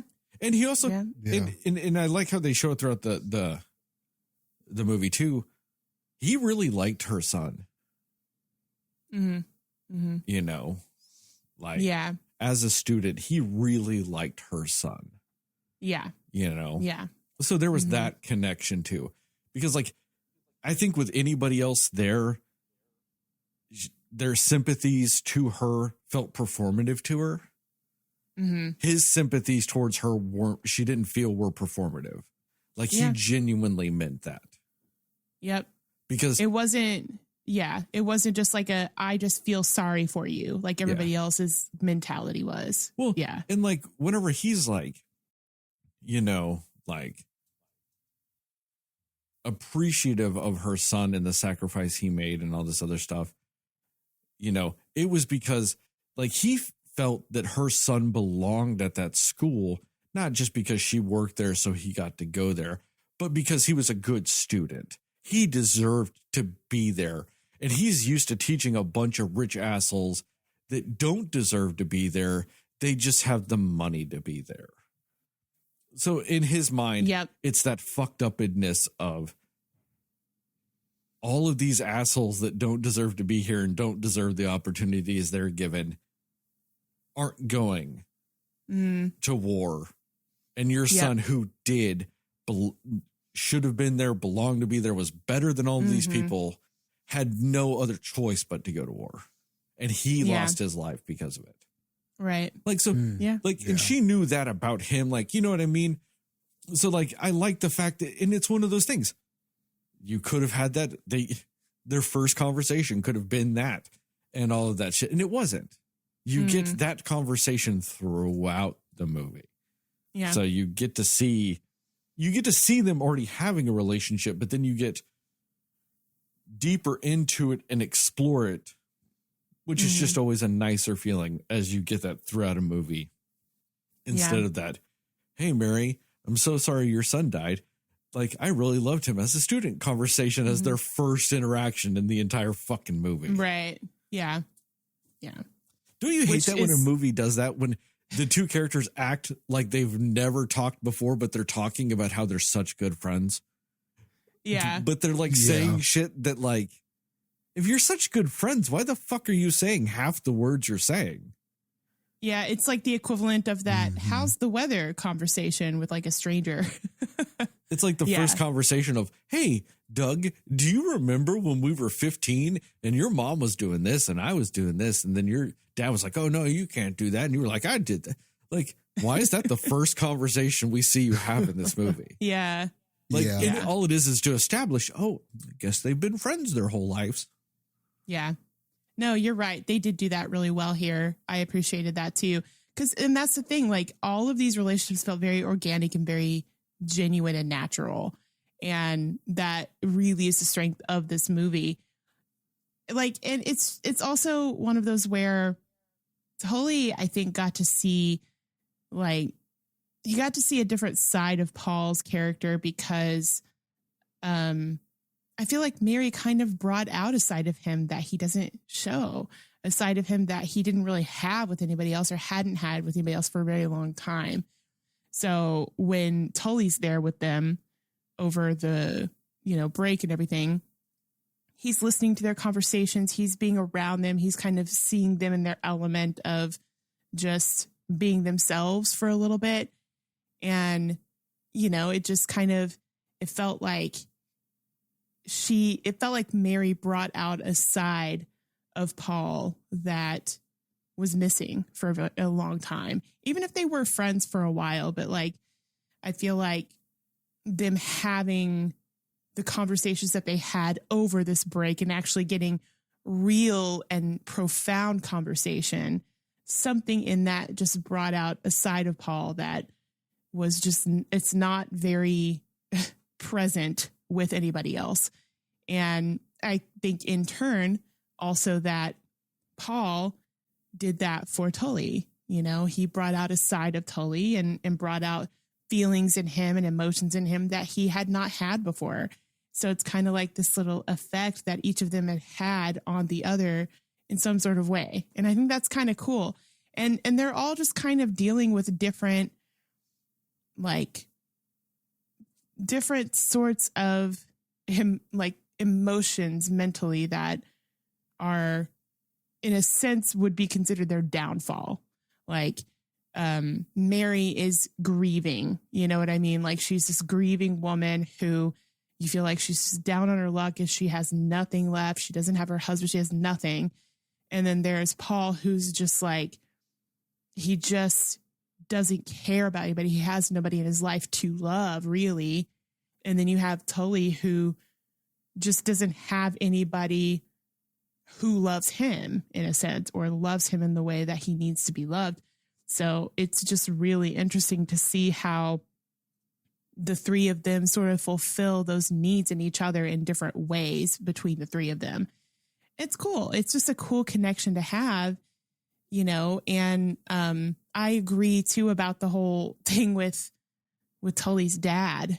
Like that was heartbreaking to see. That was really, really sad and hard to see.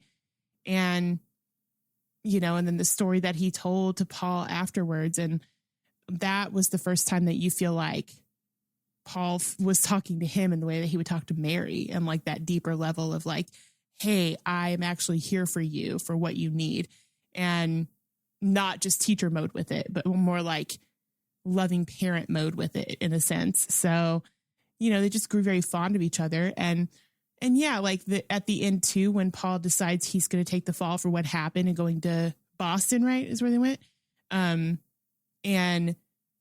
him just learning how to just do something for somebody else, but also like how that must have felt for Tully to have somebody actually sacrificing something for him, because with the way his parents were, it felt like they never did anything for him. They barely even cared about him in a way.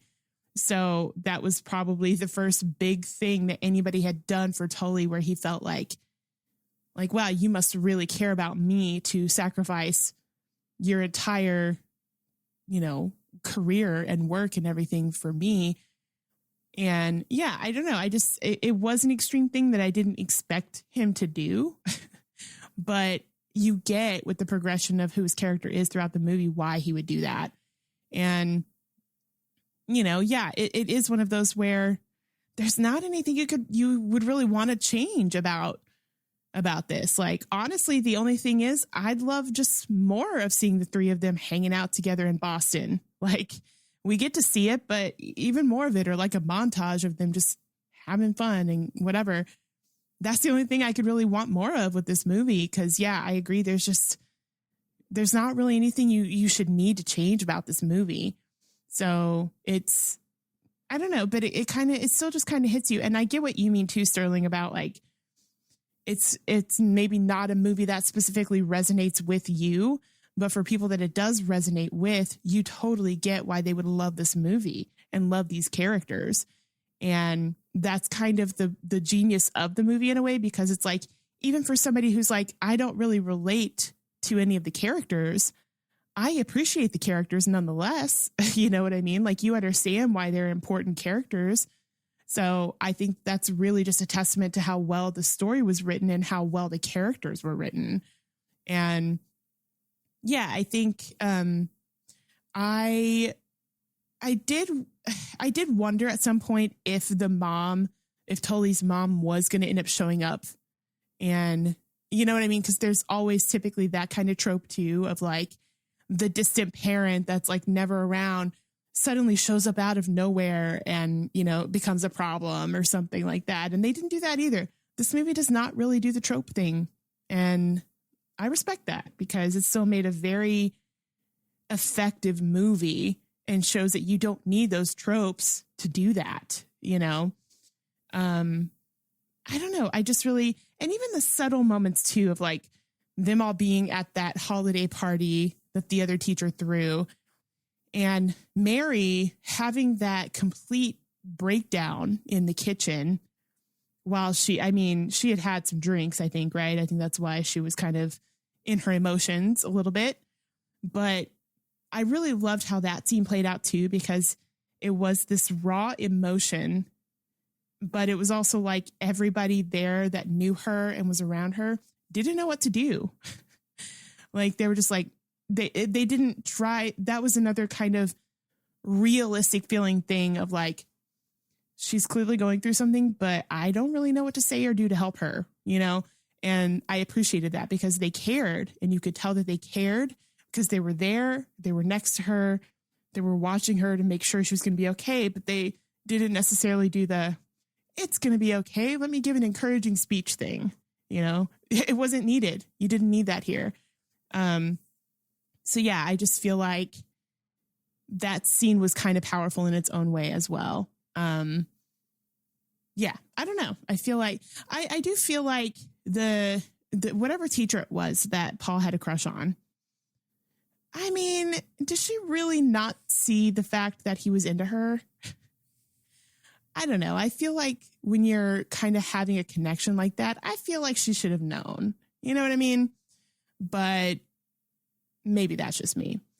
But other than that, like, I don't know. I feel like even just the little funny decisions that they make, where it almost feels like Paul and Mary are like a fighting married couple with this kid, with like trying to make decisions and like, let him go to the party, and like, you can only eat this much food, and, just like the things that they were doing that felt like what you would do as a parent.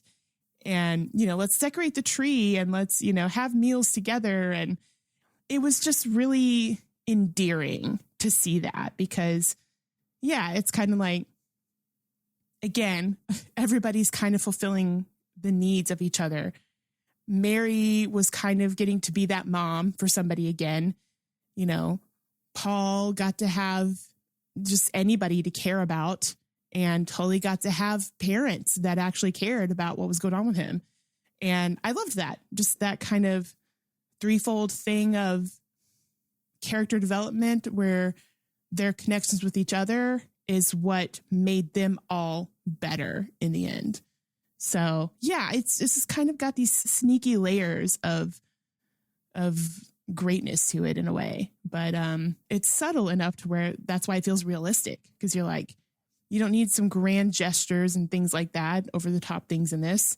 It's just a very kind of straightforward movie about people that you see change who they are throughout the course of the movie. And it was just done in a very good and captivating and charming way.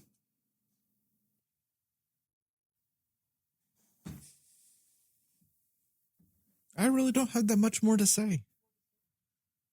To be fair, I mean, I think we touched on a lot of the stuff I already was thinking about this movie. And since you guys connected with it more than I did, you guys were just able to expand upon, you know, my thoughts anyway. So I don't really have much left. Want to do the other one? Yeah. Let's go for it. All right. The zone of interest. Once again, we will go spoiler-free recommendations and scores, and then into a more spoiler-centric section. I said that little word, but technically I said the words. With time because of the description. Still, these will also be in the description, allowing you to jump around in audio and video format still. And with all that, reverse alphabetical order this time. I'll go first. I kind of feel the same way about this movie. It's a well-made movie. I'm just, you know, do we really need more Nazi movies? Like, really? But it's not a bad movie. It's really well made. It's got a lot of creative shots in it. You know, I as weird as it is that they focused on the Nazi family, you know, they did those weird effective things of like, you hear the massacre that is Auschwitz on the other side of the wall throughout the movie, you know, and like, so that's unsettling to us, but it, you know, adds to the unsettlingness of, you know, what Nazis are, because, you know, they're just like, it's Tuesday. Who cares if there's gunshots and screams 100 feet away? But, you know, like I said, I watch this and I mean, well, it's a fine, well-made movie and everything like that. It's just, I still am kind of like, do we need more Nazi movies? Like, is that just really what we're spending our time with now? And I just don't inherently feel like I need to. But on the same side, maybe there are certain people in this world that do need Nazi movies, because they might have forgotten the Nazis were the bad people. So maybe they need the reminder. And maybe that's where the disconnect is. I remember that Nazis are bad, therefore I don't need the reminder that this movie is. Other people do, though. And I might be in the minority with this, but I did not really like those weird night vision scenes. That was a little weird. That it's like this excellently shot, you know, realistic Nazi Germany or, you know, Auschwitz night vision. Like looking like it's a fucking commercial for the army. Just very weird. I did not like those in the end. We're going reverse. So Jastin, what about you? Yeah, so with this one, I mean, I do think it's good in some ways. Maybe I don't know if I fall on the side of this is great, like kind of what you were saying about the movie before it. I don't know if I don't feel that this is going to win the best picture. You know, I didn't walk away feeling like it was that great. But I do think that what it does have going for it is that it's unique in some ways. I don't think, I mean, for all the Nazi movies we've gotten, I don't know if I've ever seen one told quite from this perspective, where you just kind of have us overlooking this family and, you know, directly on the other side of the wall, there's a camp with all these atrocities and things taking place. And never once do we go to the camp or see what's happening in the camp or anything like that. So for this to be a Nazi movie and to not see any of that at all makes it unique in that way, because you never see that stuff.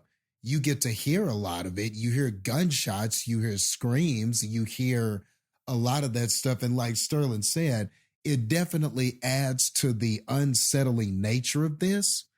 And it was an interesting perspective to kind of show this family and how complicit they are with just how the normalcy of what's happening on the other side and how you could just live so close to something like that.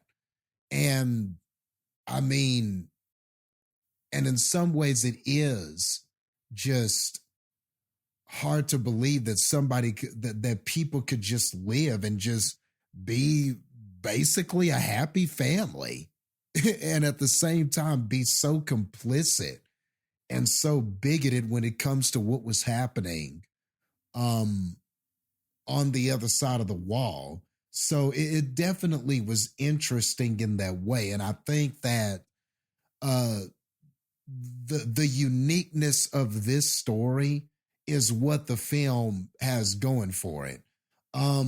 Another thing about this is that I felt like it was also uniquely shot.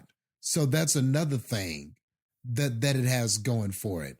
The interesting thing about it is that, you know, it has some of those Kubrick-esque, who's the one that does the kind of the picturesque shots where we're kind of a distance away? Bill Murray's in a lot of his movies. Wes Anderson.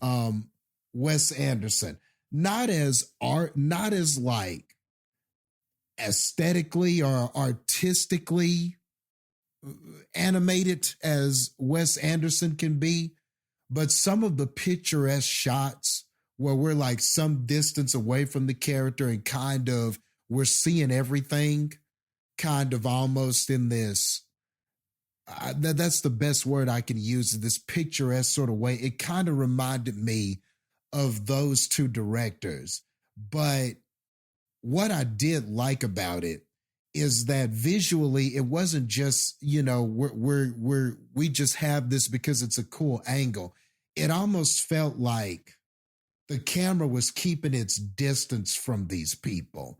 Like it never wanted to be that close to them because of who they are and what they're complicit with. We're essentially watching this family of monsters, you know what I mean? Now, of course, the kids are just doing what they're told, but essentially that's what you have. You're kind of watching these monsters, and it was almost like the camera didn't want to be that close to them. There were never any close-up shots or what I would call intimate shots like that. The camera was always keeping its distance. And I feel like that was deliberate, like that was purposeful. It didn't want us to be too close to these people. So I think I kind of appreciate what the director and what I appreciate what they were saying artistically with that camera. I like how we weren't close to them. I understand kind of, I think, what the mindset about that was. So even that being shot the entire way like that makes it unique. Also just low key, maybe some video game people will understand this, but it kind of reminded me of the old Resident Evil games too. Just how a person would walk into a room and then the camera would change and it would be far away from them. And then the camera would be fixed at this angle. Then a person would walk and kind of get close. And just as they got kind of close to the camera, the view changes again and we're in. I don't know. It felt like that to me. I don't know why I got that vibe from this, but that's how it felt as it was changing angles as a character would go from room to room. It sort of felt like a Resident Evil map, the older games, in my opinion. I can see that because it did a lot of shots where it's like the camera would stay in one place, the other person would move either to it or from it, and then it would just pivot from that point to somewhere else. Like, very specific scene was like, there was a scene where the dad was in the room with the girl he was about to sexually assault. And it's like the camera was there and it would be angled at him. And then they'd pivot the camera to her. The camera's in the exact same place in the room. Yeah. As it was for both shots. And it's just like A, B. It would just be like that shot. Yeah. There's a scene where the dad is like walking down a hallway and it stays right here. And then like it gets to that. And then it's like the camera is like here on the hallway and then just turns the other way down the other part of the hallway. And in that regard, Jastin, I guess you are right. That is very Resident Evil-esque. The first 3 Resident Evil games did that. Yeah, that is like almost exactly how they were shot. And like, so eerily, there were scenes like, especially where there was that hallway and then the stairs leading up. There are like exact shots where the camera is positioned like that in the Resident Evil games where you have to go down the hall and then you're going up the stairs and then it, like you said, that flip from the camera to this other position. And now you can see the camera's up above and you see the person emerging up the stairs. Like they were doing a lot of that shit and it just reminded me of it. But for the film, I did find the shooting style interesting. I think, though, when it comes to a movie like this, I do think that this is more of a movie where if you're an art house kind of person, I think you'll probably appreciate this more than maybe the average moviegoer. Like, it feels like, I don't know how y'all felt, but it felt very one note to me, where it was like, okay, we're seeing these people live their everyday lives and we are seeing these events take place and things like that. And while, yes, all of this is happening while we understand that we are next to this camp, so you're hearing gunshots and screaming and the trains coming in, just loading Jews and all of that stuff. And then you're seeing these people have these normal conversations and just talking and acting like everything is normal. And there's just a lot of that. It really is just a lot of you seeing this family doing kind of normal shit. So I just wonder how much attention this will hold with just like maybe a casual moviegoer that doesn't really watch movies for that kind of stuff. Like, I think an art housey or a more of an artsy person might sit there and be like, man, I'm loving these shots. I'm loving what I'm hearing. I'm loving the contrast of seeing this normalcy, but really there's this chaos going on the other side. I think that is compelling. And a lot of that is harrowing. And, it does, I think, get out of you some of those feelings when you're thinking about this whole thing. But to me, that plays for much of the movie. Much of the movie really is just that. And so I don't feel the story moves very much. You know, there are some events that happen where all of a sudden it looks like, a big change might come for this family and all of those. And so there are some story elements, but I don't think the film moves very much by the very nature of what it is trying to do and what it is, which is we have to be showing this family and we have to stay on this side of the wall. We can't go to the other side of the wall. You can't get that part of the story. You know, we have to stay here with this because this is what we want you to see, what we want you to think about. We want you to think about how crazy this is that these people could live like this and be right next to this camp. But I felt like, at first I was like, man, that this is crazy that these people are being able to do all this. But an hour in, you're like, okay, like, you know, it's still crazy, but I feel like I'm pretty much where I was in Act 1 and Act 2 and stuff. And then by the time we get to Act 3, it's like, okay, I think there's some good imagery in Act 3. It comes together nicely, nice enough to be considered a good film. But I think that the methodicalness of it, the slowness of it might limit people's enjoyment of this,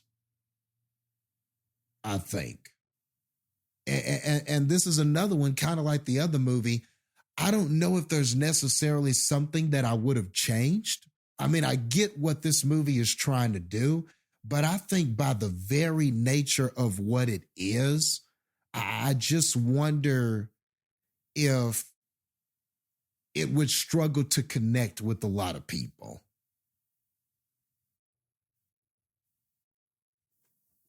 I very much get that, Jastin. Because like I said, from my point of view, since I know Nazis are bad, I'm like, man, yeah, the Nazis are doing a bunch of bad shit. Yeah, like par for the course. Nazis be Naziing.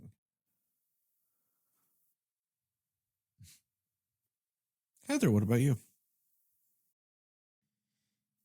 Yeah, I think the term you used about being one note is pretty accurate, I would say, to this.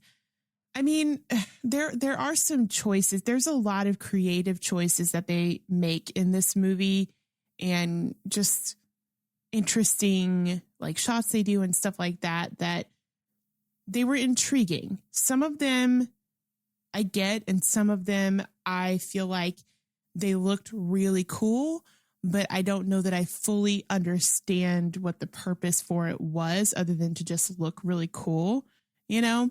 And maybe that's just me. Maybe some of it kind of like, I'm sure some of it might have went over my head as to the choice they made with some of it. But what I will say for this movie, though, is I do feel like I was being dropped into just the life of this family. And it did feel very much like, you know, like, and obviously, like, I knew I was watching a movie, but I will say that it kind of gives you that feel of like, I'm not really watching a movie. I'm really just watching like a life of these people that lived back then. And this is what they did. Like, I do feel very much like that with it. I think that the acting was really good. I do think the acting was pretty on point. Just kind of the indifference and the, you know, being very guarded and all of that stuff from the two leads that we have, I think was really good. And I think this movie has a very haunting quality about it. Just every shot that they do, all of the scenes that they do with it, It's just this very like haunting thing about it. And I do think a lot of that is sort of the, you know, the chaos and the terribleness going on at Auschwitz across the wall, and just the backdrop compared with this beautiful home and garden that this family has created.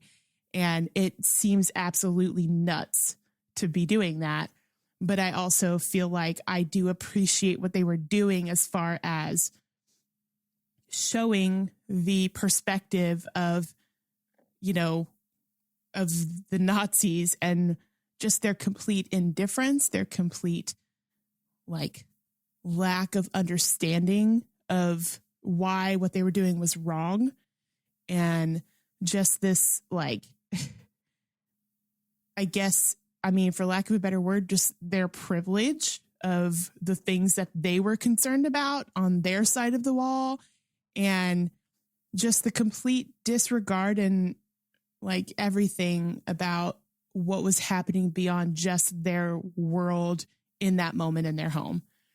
Like, I just feel like, especially the wife, very much just, she needed this perfect life. And you know what I mean? And it was just like, if it wasn't this perfect thing, she just felt like her whole entire world was going to crumble when you have freaking Auschwitz across your wall. Like, I appreciate what they did in that regard of just really driving home the point of like, oh, they're disconnected from this. They have a complete, like, they aren't even remotely understanding or comprehending that their perspective on what's happening is wrong. Because to them, it's just like, oh, typical Tuesday, you know, like these terrible, horrible sounds and gunshots and screams and whatever is just normal everyday life. When you're the queen of Auschwitz or whatever it was, she said her husband called her. She was so proud of it too. Like just the craziness of that. Like she was so proud of that title. And just seeing that mentality of how very right they thought that they were in the midst of all of this going on. I appreciated the way that they portrayed that here, because at every turn, I'm just like, are these people serious? Like, you know, and I know we're going to get into it more in spoilers, but you know, the lady's conversation with her husband about like, you know, why do I have to move? And this is everything we wanted. And just really complaining about absolutely nothing in comparison. It was just, but you feel like that's 100% what their mentality probably was. Like, I kind of feel like that has to be what your mentality was to be a Nazi in any form, you know, like, so I did appreciate that. And I do think some of the creative choices, like, some of the stuff towards the end of the movie that they kind of do, it felt very jarring and a little bit like interesting that they would do certain things they did at the time they did them towards the end of the movie. But and it's more like I get why they did it, but I also feel like they could have done it in a different way and it would have been a little better. So, but yeah, I appreciate and respect the creative choices and sort of like, I guess, risks that they took with some of the things they did for how to show this movie. And yeah, so I do think there were a lot of qualities about it that I appreciate what they did, but it is very one note. You know, it does feel a little bit like we don't really, we kind of get stagnant throughout the whole movie here, because what you're seeing happening at the beginning of the movie is essentially the same thing that you're getting towards the end. There's no real actual character growth in a way. No actual realizations, if you will, of like, hey, let's not be Nazis anymore. You know what I mean? Like it feels like, yeah, it doesn't really give it room to go anywhere in this movie. But that being said, I do think it had an interesting perspective on how they told the story, and telling it from the perspective of, you know, the Nazis living next to Auschwitz. that was definitely haven't seen anything like that before either, like you said, Jastin. And I appreciated the attempt to do something a little bit different, but telling it where in a way, like it can feel a little bit more haunting and terrifying when you see the, oh, there's this blissful, perfect world, everything we've ever wanted right here on the other side of Auschwitz. Like, it's just that in itself is a very like harrowing thing to like take on, but it's fine. It's a fine movie. Again, the acting is really well done, and the cinematography and shot choices, camera choices, creative choices are all, for the most part, really good. So yeah, it's a fine movie for me. Recommendations and scores? Yep. Yeah. Recommendations and score. Heather, go. I think it's worth watching to just see the different perspective and, like we said, the creative choices they make. It's a thought-provoking movie. I will give it that for sure. So, and also kind of like what Sterling said, if maybe you've just sort of forgotten that the Nazis are the bad guys and you just need a reason to be reminded of that, give it a go, because then you'll understand it without having to actually see the violence towards anybody in a way. So yeah, I do think, I mean, yeah, sure. I do recommend it. I could see why people would enjoy it, but I do agree with Jastin in the sense of it's more of an art house movie. It's one of those where I feel like the way the movie is made and the creative choices it makes are what elevates it, because the story itself is not what elevates this movie in any sort of way. But again, the performances are really good. So yeah, I think, why not? Sure. I'll recommend it, I guess. I'm not going to say it's my favorite of the best movie choices, but sure, it's all right. I will give this, what am I going to give this?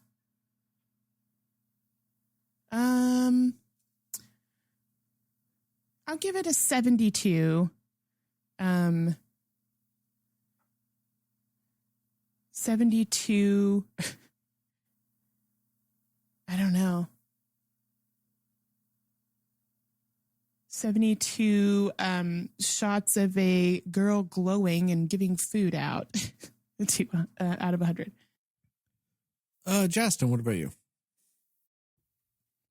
Yeah, I mean, I don't have a reason to not recommend it. And kind of like to have this point, I think it's a unique film. I think it's uniquely shot, and it is a very unique story. So I guess sometimes a movie like that, where it's just so different from the rest of the field as far as taking the subject matter, shooting it from a different perspective, showcasing something we're so familiar with seeing with all the different stories, but doing it from such a unique perspective. Sometimes a movie like this does wind up landing in the Oscar lineup because it's so unique. And sometimes when you see something different, it's memorable, it's impactful, and it winds up kind of sitting on the mind of people. And this is definitely a movie where I could see it resonating with people and people thinking about it after they leave, and even though the story, like I'd said, I do think it's slowly paced and the story doesn't move a lot, kind of to your point, Heather, like we don't really have a lot of character development because of who these people are and what they represent. So there's not a lot of development, realizations, conflict resolution in that way. So we only have bits of that. And even that in and of itself is unique. So I think I have to at least say that too. Maybe because I'm so used to, we get so used to characters being developed in movies a certain way and done a certain way in movies, and we get so kind of used to the routine of storytelling that maybe something that was so differently done like this can be a little uncomfortable, unsettling. Maybe I didn't appreciate it fully because it was too different from that method that I'm used to. But it was just something that stood out to me. But like you said, it doesn't completely take away from all of the other things that were done well. And I do think that enough is done well. It's done in an artistic way that's different. And I think it is worth seeing. And it may be one that you only watch one time, but I do think it's worth seeing just to see how you interpret what you saw. If it made you feel anything, seeing these people operating like this to a degree of normalcy in a situation that was anything but. Right on the other side of them. And then the wanting and the desire to stay in that despite everything that was happening. So, yeah. And I think it also, too, says something about just how sometimes easy it is for people to be oblivious to the sometimes horrible things that are going on around us, Now, we're not, and I'm not saying, people living today, we're not neighbors to Nazis, but, we go to work and we travel every day. And sometimes during those travels, you see people living on the street. You see poor people that don't have anything. You see people kind of having a rough go at it. And sometimes there is a tendency to just, I don't want to say forget, but it's almost like you sort of ignore or desensitize yourself to kind of all of these things going on around us that are not like so great things. Sometimes in our privilege, we can lack perspective. So I'm not saying that Nazis were simply people that lack perspective. I don't want that to be misconstrued, but those feelings kind of brought, those feelings arose in my head too, just about how sometimes the routine of life, you can easily kind of not see or ignore or kind of desensitize yourself to all of these other things that are truly going on. And some of those things are indeed horrible things, So I think that's a little bit of that is in there too. It just, it's just a movie that kind of makes you think. So, I would challenge people, even though it is a little slower pace for me, I would still recommend and challenge that people see this and kind of see what feelings, what things it brings up in you. But I'll quit rambling. So with that being said, we'll go, I gave it about an 80. Stairway Descents into Hell. I think that's what that kind of was. I think that's what I saw, maybe. Metaphorically, maybe. Out of 100. I do not like the end of this movie. We'll get into that. Yeah. Yeah. I think that's what I saw, though. I mean, for what this movie is, it's fine. It's a movie about Nazis. And it does it in a way that appears like it's trying to humanize them, because it's just about them. It's about their perspective. But it's done so in a way that still shows you very much how fucked their perspective was. You know? So at least it's not like, hey guys, we got to be sympathetic to these Nazis. Like, it did the cliche things that movies would do to get you to sympathize. Like, oh man, we finally built our dream home. Now you're getting transferred for work. Like, relatable thing, but it's Nazi shit, so it's bad. Like, why are you taking me away from my dream home at the death camp?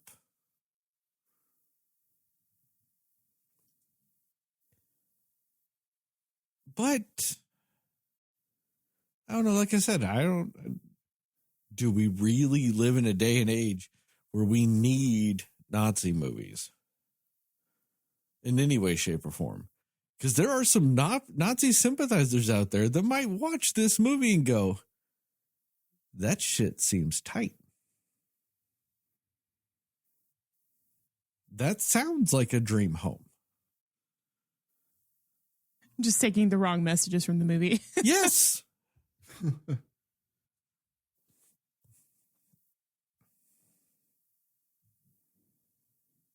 And I don't want them to have any enjoyable cinema.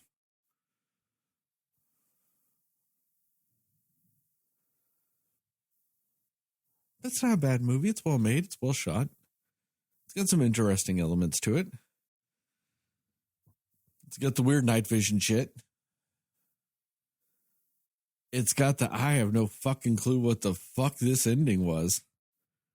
Which is a very weird ending to this movie that's all like, look at the realism that this movie is.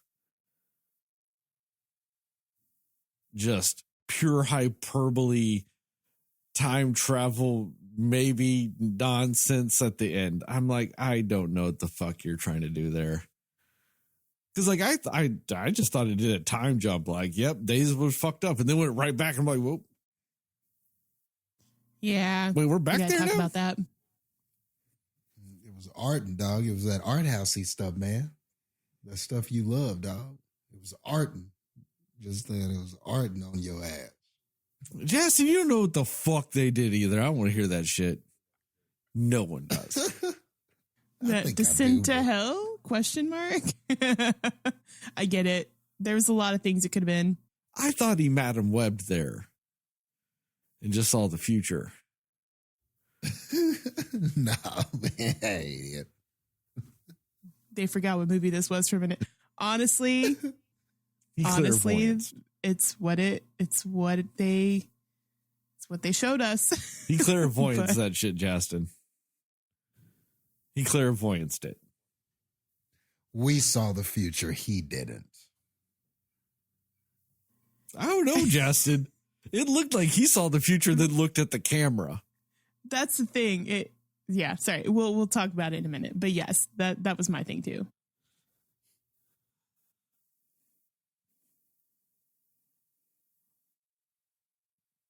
Yeah, but you know, if you're into this shit, okay, I shouldn't say that because that sounds like I'm saying if you're into Nazi shit. If you're just into, I guess, as Jastin says, some art house film shit, you know, it's not bad. Like, I'm not mad that this movie's nominated for Best Picture. It might be still in the top 10 of movies from last year, for all I know. But, I mean, I'm probably never going to watch it again. I'll say that much. And if anybody goes, hey, Sterling, should we watch The Holdovers or should we watch Zone of Interest? I'm probably going to say, hey, let's watch let's watch that Holdover real quick. Even though it's the longer movie. By a solid 40 minutes longer, I'll be like, yeah, let's watch that real quick. Or somebody's like, hey, you want to watch that Zone of Interest? I'll be like, hey, you want to watch anything else?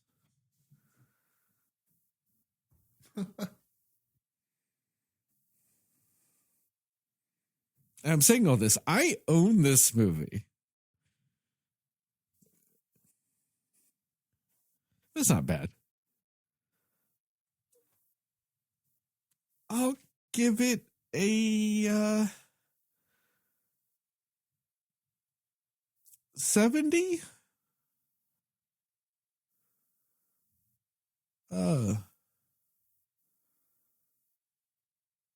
Oh, Jastin, what was that? What was the name of that game where that guy wore that weird night vision shit?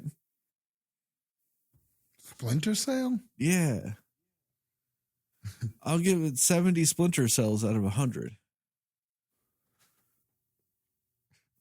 That puts the Cinescore of this at a 74. Spoilers? Let's do it. Yep. Spoilers. All right, Jastin, you started this. Okay. So why do you think it was a descent to hell?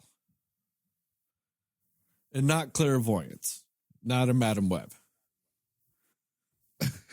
Which is pulling a Madam Well a descent to hell? Got it again.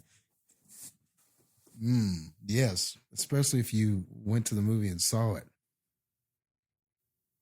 I wish I had went to hell so Jastin, instead of watching the movie. If at that point in this movie, I'd have a more fun time. At this point in the movie, if it instead of going to like the Auschwitz museum scene, it just played the entirety of the movie Madam Web, and then went back to like and ended the exact same way, would you consider it pulling a Madam Web or still a descent to hell? Both? Tomato. Yeah, basically. Anyway, back to what I asked. Why do you think it's a descent to hell? Okay, so, and I mean, I could be, this is art house shit, so who knows who's right? But what I kind of saw was he's walking along and then he stops. And what it looks like to me is that you see all of these, what they're showing you is kind of what looked to be like a museum.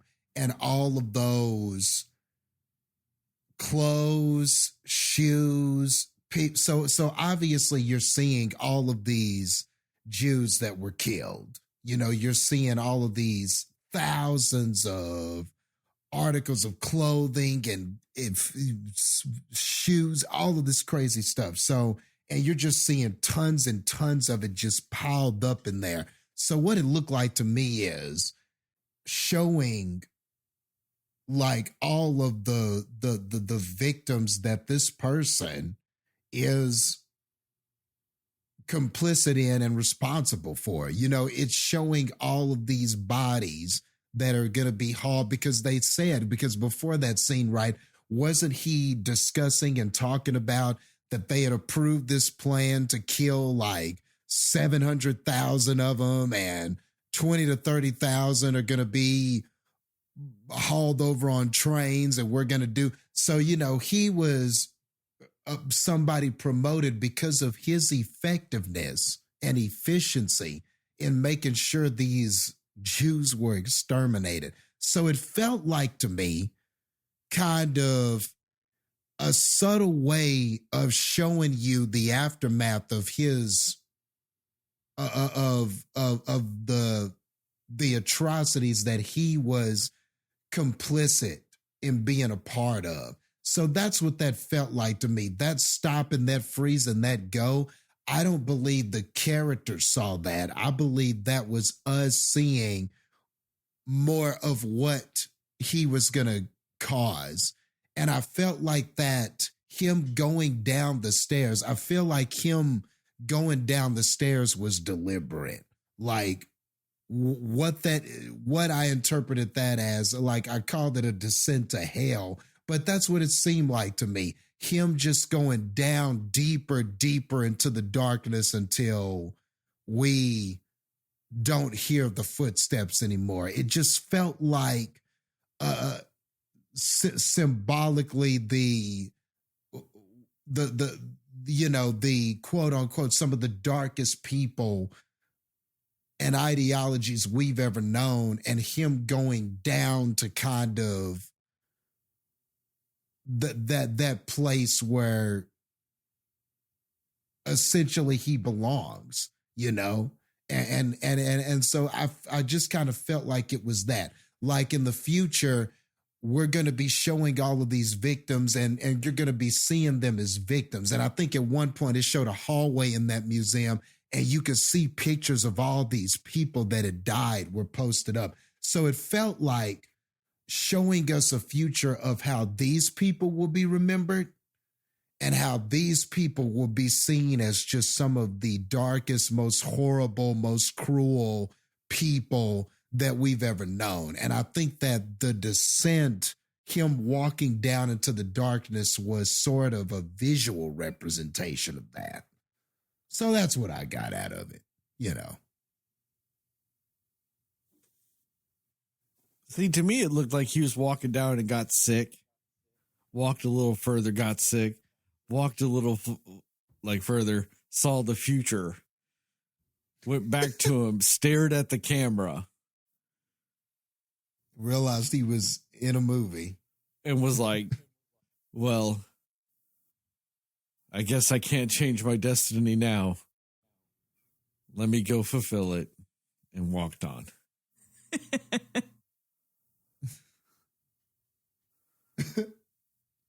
See, that was my thing with it. I was like, if they didn't have him also, it felt like he was looking at us after that happened, like looking through the screen at us.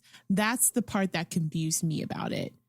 Like that, because it really did look like he was like, oh goodness, I'm going to look down this hallway. I'm going to see the future of what I've created. What have I done? And then just be like, that's a weird, bad dream. All right, I'm going to go on, carry on now. Like it wasn't fully a realized thing, I don't think, or not in the way that they thought it would be. Yeah, he was getting sick with future premonitions. And see, and that was my thing. I was like, what was the purpose of the whole, like, showing that he got sick? But also I feel like, is part of that supposed to be like he was suddenly almost feeling conviction for what had happened?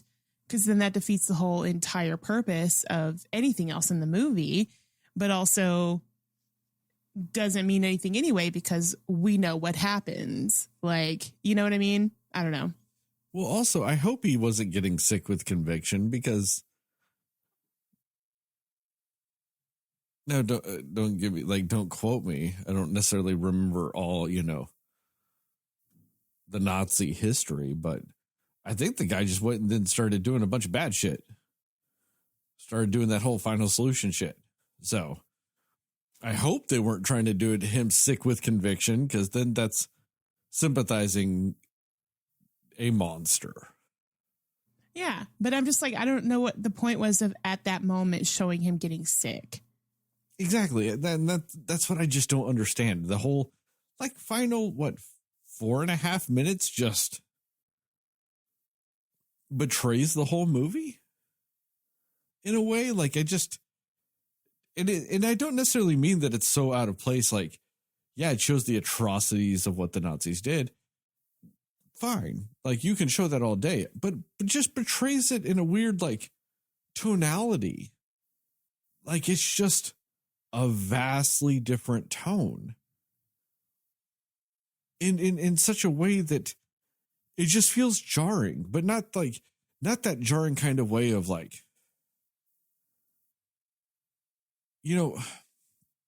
Schindler's List has some jarring scenes in it, but they fit within the tonality of the film. And that's what makes them more impactful, because they don't detract or distract you from the movie. This is so jarring and untonally acceptable that it does take away from the movie to a degree.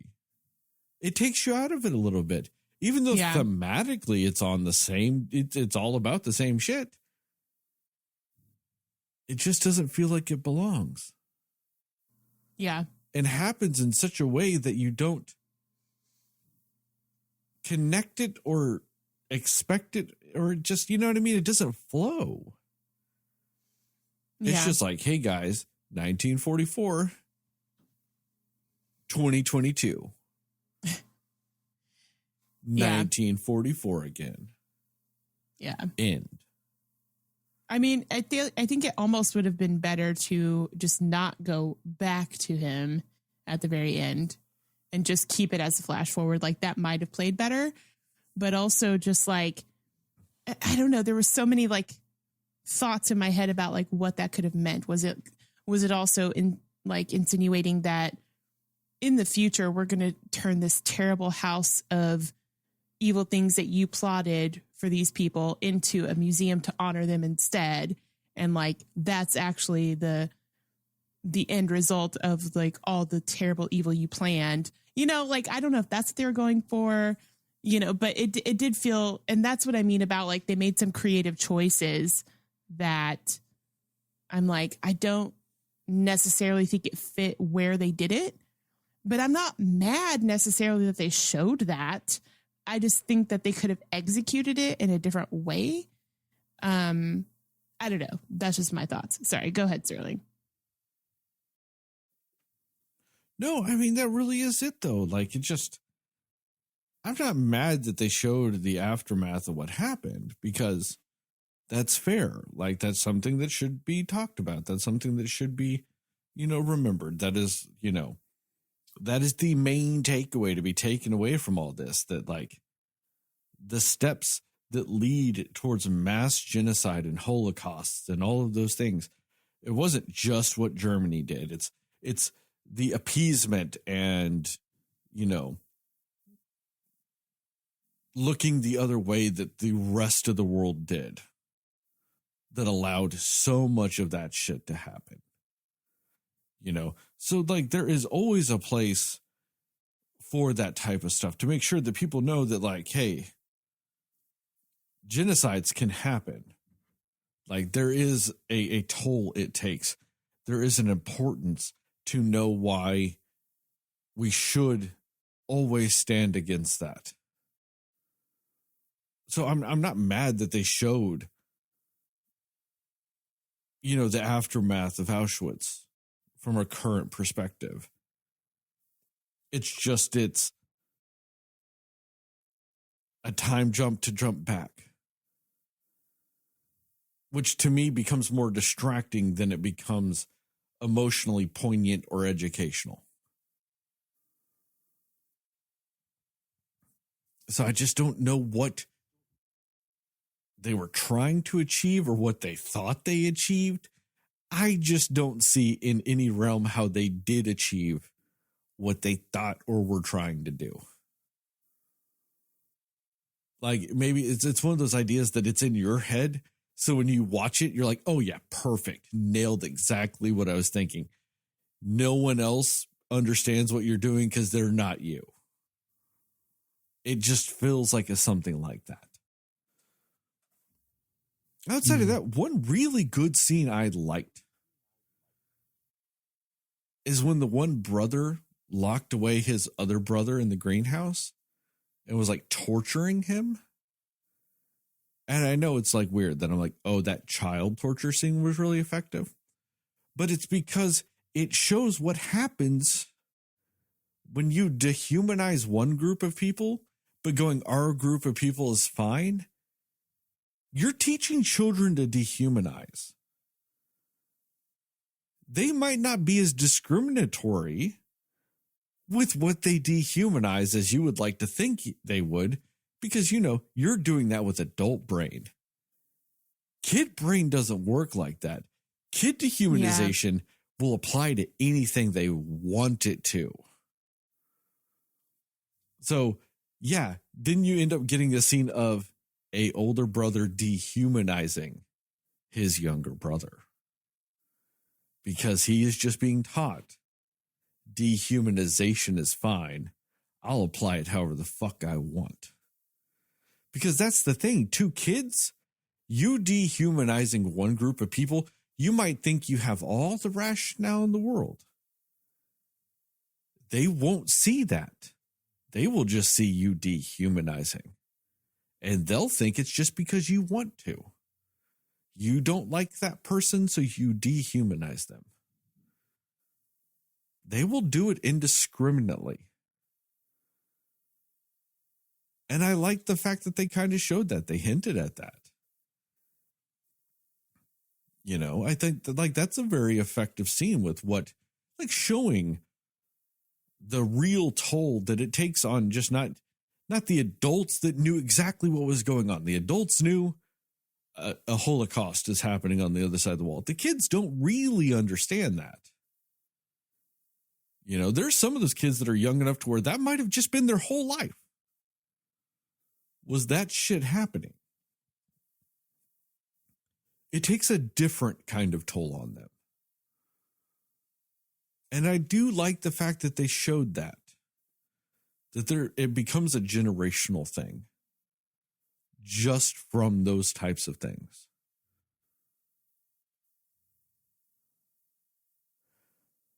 Heather, what about you?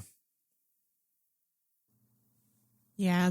And like, I don't know. I feel like they did a lot of things that they do a lot of implying and implications here more than necessarily fully explaining things, which I don't think is a bad thing, because with the nature of this movie, that makes sense for what they chose to do.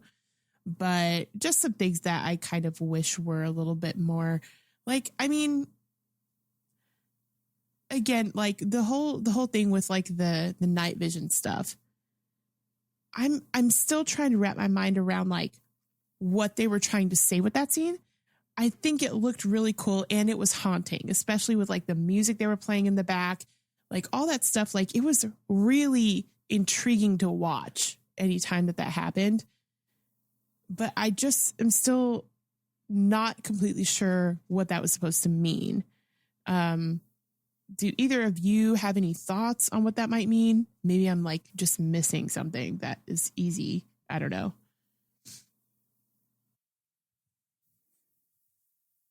Go ahead, Jastin.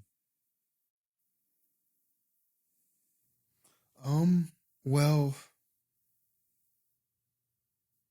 I mean, nothing strikes me immediately like as like that, like I completely knew what they were doing. I know that oftentimes during those scenes, you could hear somebody telling like a story. I want to say in one of them, I heard Hansel and Gretel. A Hansel and Gretel story where, Hansel had outsmarted the witch and, it put the witch in the oven and it was the witch that burned and not Hansel and stuff like that. So I don't know. It felt kind of like,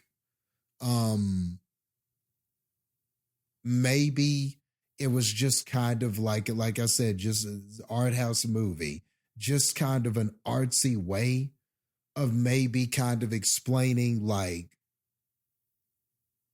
in a way, like in that story, the evil witch is the one that ultimately winds up getting burned, is the one that ultimately winds up losing in the end.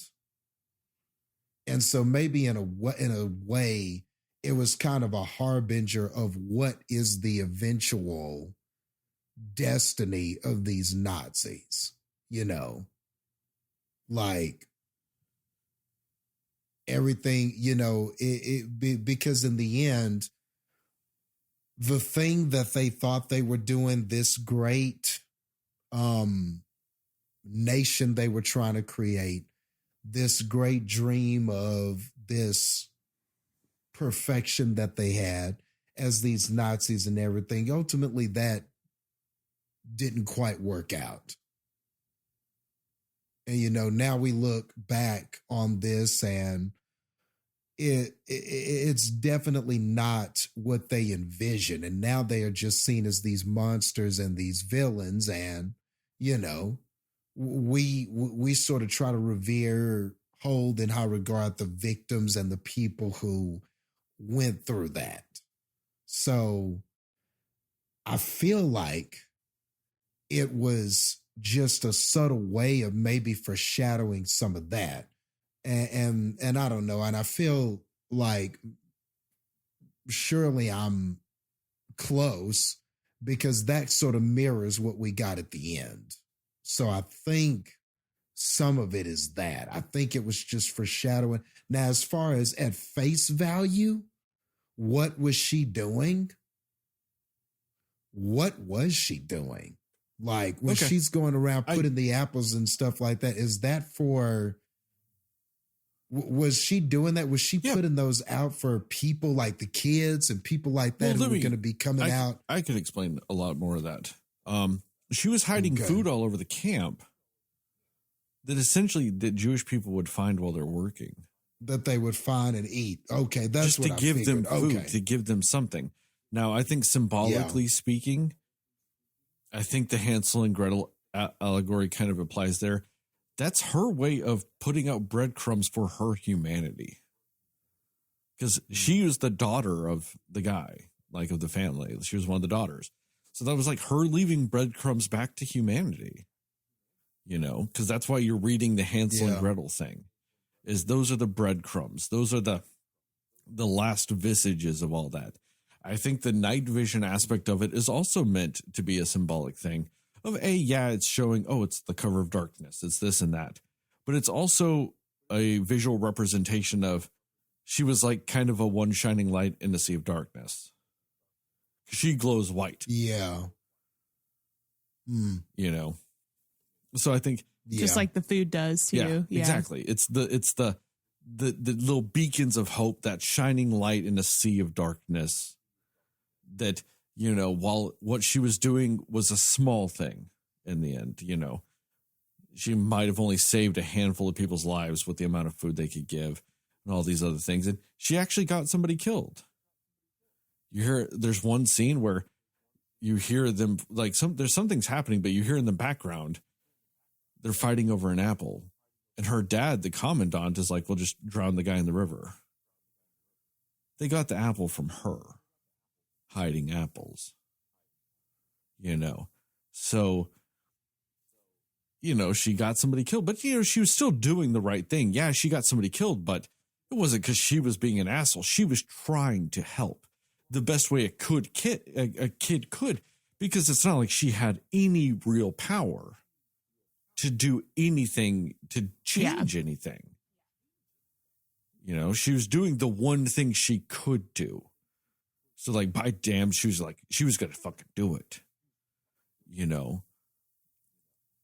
And so, like, those are the aspects of the scene. Like, that's what it said to me, at least. Now, who knows? It's an art house film, like Jastin said. We could be all kinds of wrong about all of it. But that's just what it said to me with those aspects of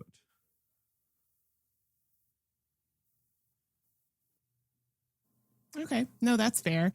I mean, and again, like, I thought it was intriguing. I liked what they did with it. I just was like, okay, so what does this mean in the context of this movie? But no, that makes sense. And like, I was looking up a little bit about the whole thing with like the museum scene at the end. And this one article I found said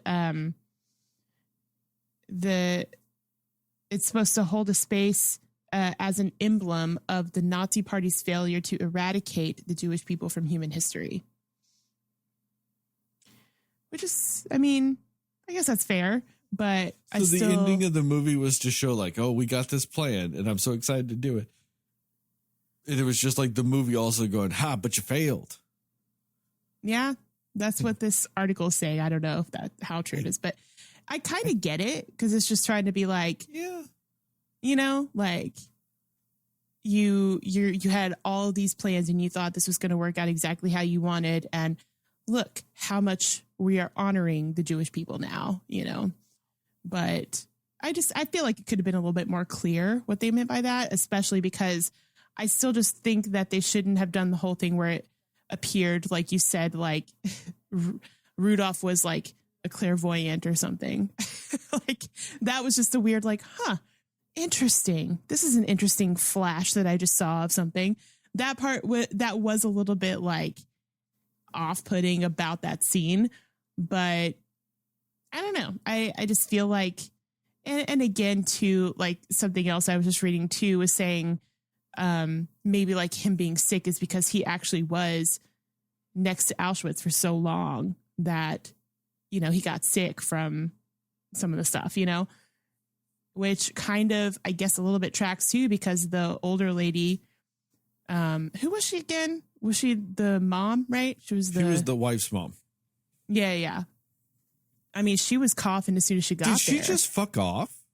Like, I know they were looking for her once. Did she just like fuck off and die somewhere? Like, well, what is her name? Hedwig found a note from her in the room, but it doesn't say what she said. Yeah. Yeah. But that's what I'm saying. She just fucks off at one point, like gone. Like, yeah, I think it's supposed to be something along the lines of like she just couldn't handle being next to Auschwitz. Like she was just having a hard time with hearing all of the screams and all the gunshots, and so she just was like, "Nah, I'm gonna leave." Because which makes sense if that is true, because you know you see Hedwig burn the letter or whatever she did with it, or threw it out, or I think she burned it or something. You know, basically just like, I don't even want to hear this kind of thing. Another, just her perspective just being completely like out there about all of it, you know, but I guess it feels like it kind of tracks though, if he got sick because he was living next to Auschwitz for so long and so close to it, because yeah, like the mother was coughing since the minute she got there. You know what I mean? Like, you know, you hear her like constantly coughing because of all of the things going on next door. And then the fact that like, and I didn't remember this specifically until I was reading up on it, that Rudolph, like he had that doctor's appointment, right? Where they're like, oh, are you sleeping okay? And stuff like that. So it does kind of imply that maybe there's some kind of health thing there. And maybe that also is supposed to contribute to the whole, like, yeah, the thing that you loved so much that you and your wife were so adamant about needing it to be your perfect life is the thing that kind of killed you too in the end, you know, which is an ironic thing. And I kind of like that take on it, if that's true. But yeah, I feel like there's a lot of things open for interpretation here, which isn't a bad thing, because I think that the main points of what they're trying to say are kind of across the board the same for how you're supposed to feel, but just some of the things left up to interpretation, which again, I'm not a fan of the ending either. I think that they should have been, especially because like a movie like this too, like if you could have just done like a hit home, like drive your point 100% home with a final scene of this movie, like it might have gone up a few notches for me as far as my score for it. Like, I don't know why, but it reminds me of that, the movie Black Klansman, when like, it's just kind of like this funny, but also drama movie, and still having like those kind of lighthearted moments until the very end of that movie. And then you see them like coming down the hallway, or like they do the long shot of them in the hallway about to get attacked, you know, like it just, and then it cuts to showing you like, look at these people who died in the fight for trying to do the right thing. And it was a jarring but powerful scene. And I feel like you end a movie like this in that way, that's going to have the same kind of impact, you know, because I've never forgotten the ending of that movie, because it was so like, wow, okay, you know. And then I think something like this, I feel like the ambition was there to do something like that here and be super powerful, but I just don't think it was executed in the proper way fully to drive home the point of what they were trying to do with it. But, you know, I appreciate the effort, I guess, that they put, and like reading a little bit more about it, I'm like, okay, I guess that makes sense. But yeah, I don't know. I feel like I was so frustrated with both of the leads in this, Hedwig and Rudolph, like kind of like what you said, Sterling, about it just really, it starts out really just making you think like, oh, let's look at this loving family and just their everyday things. And, you know, maybe these are actually good people just caught in a situation that they shouldn't be involved in. And that's not what they did. You know, they kind of quickly show you that they're just very indifferent and very like isolating themselves from the reality of the situation, you know? And at one point, Hedwig even like to one of the help is like, my husband will spread your ashes in the field. Just because you fucked up. Like, right. Yeah. So it's like, yeah, exactly. Like that entire mentality of trying to completely act like they were nice people and cordial and better than other people, when in reality, you're not even close. You're exactly the same. And then Rudolph, like, sexually assaulting that other girl, you're just like, there's no redeeming qualities about any of you. And like, it's more of a tragedy that it's like, oh, he has an entire family and kids at home and things like that. And he's just completely trying to separate this part out from that and like not bring it home, but it's still affecting their everyday lives, you know? And also something that I think that I missed, the scene where they're at the lake or in the water and he made them get out and wash them off. Why did he do that? I think I missed something on that. they got hit with ash. Oh, okay. So that's why, like, it was in their eyes and stuff like that. That's why he's like blowing his nose and it's black. It's like they were breathing in ash. So like the kids were crying because they were breathing in ash. They got ash in their eyes, and like the maid is trying to help, clean them off, and But yeah, they got hit with ash. Okay. Yeah, I think for some reason I just missed like everything leading up to it. I'm like, obviously you realize what they're doing is because they don't want to, they want to wash off anything of the Jewish people from them. But I just missed what led up to that for some reason. But, that was an interesting scene as well. Like, I don't know. It's just the way that they kind of juxtapose the everyday living and trying to have this peaceful, quiet, good life when it's like, in reality, how do you really expect to do that with all these gunshots and like people just being murdered next door to you? Like, and then just really, and the whole thing of like sweeping it under the rug in a way, like where she keeps talking about like, oh yeah, we keep growing this garden and like, it hides this and all of that stuff. Like they're just completely trying to not live in the reality of what's happening. And it's just more unsettling that Hedwig kept talking so much about like, this was our dream. This is our dream. And, our perfect life. This is exactly what we wanted. And I'm like, why was this exactly what you wanted? Like what you said, Sterling, like my dream home next to a death camp. Like, why is that the dream for you?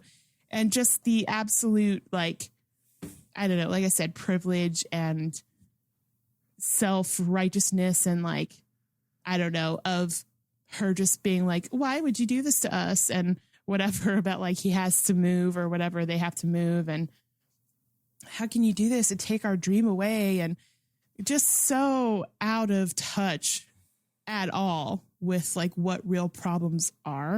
And not to say that in the real world, like you said, like that wouldn't be a little bit of a problem, but like when you're living next to Auschwitz, that's a little bit like out there. Like, I don't know, but it was infuriating. It was just infuriating to just her be so in her own world about like, this is what I want and this is what I deserve, to even like think about, oh, the people that you're murdering next door and what they deserve or don't deserve. Like, it was just crazy for me, but yeah, I don't know. That's all I can think of right now. Jastin, what about you? Yeah, I like what you guys were saying about at the beginning of the movie, and how it was trying to establish the family at the beginning. Also, another interesting artistic choice was that I believe at the beginning there's just about 2 minutes of a black screen, and it's kind of doing that like foreboding kind of eerie kind of music, almost like, you're about to go into the den of the monsters and see the monsters or whatever. And it's interesting because it starts with that dark screen and everything, almost like you're about to watch a horror film. And so I think to not recognize some of those things, it would be a shame to not mention some of those things. And because that's really subtly what this movie was trying to say. You've got these people living in what seems to be a family life, in an everyday family life scenario, but they really are these monsters. And so when you put it under that lens, everything that you're seeing just really kind of makes sense because, especially when you look at the husband and the wife, which, they're the most complicit ones. And so, you're seeing this, what just looks like this family waking up to start their day and everything like that.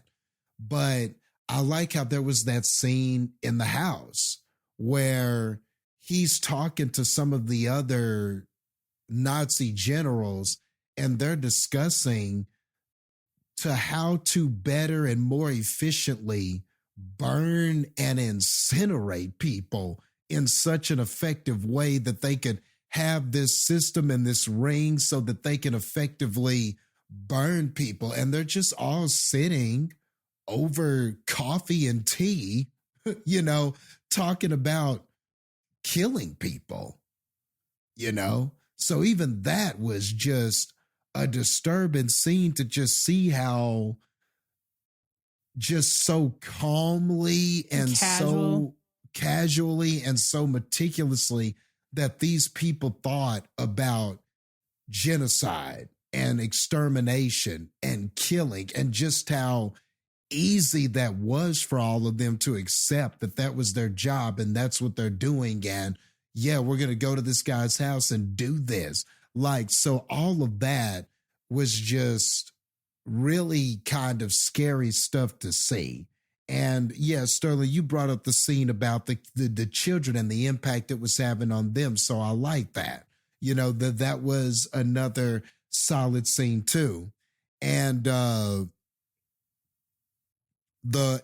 Hedwig, the wife, who's played by Sandra Hüller, who was also the main actress in Anatomy of the Fall. So this was a banner year for her. She's she looks a lot different. Yeah, she looks a lot different in this movie, but yeah, you want to talk about a banner year because she killed it in Anatomy of the Fall, and she killed it in this too. Now, she was better, in my opinion, in Anatomy of the Fall, but this was very good too. And I spoke earlier about how the camera remained at a distance from everybody.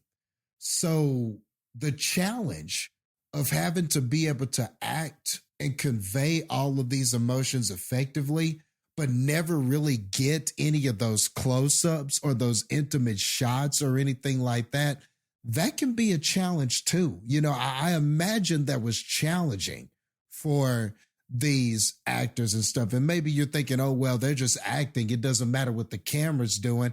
But I think it does. I think taking us away from them and distancing us from them the way that the camera was doing not only says something about the distance they were putting between how humane they were to the Jews at that time, but I think also there's that challenge of really getting into the heart of these characters and everything like that, because we're viewing them from a distance. But even though I never got those close-ups, I never got those intimate shots, the acting was done so well that you still got a sense of, especially the husband and wife, those two characters. And I just thought that in this, Sandra Hüller, one of the most disturbing scenes with her to me was just going out there and seeing how much detail had been put into this backyard. I mean, she had a pool back there, just this nice pool, seeds, just this incredible lawn and this incredible attention to detail.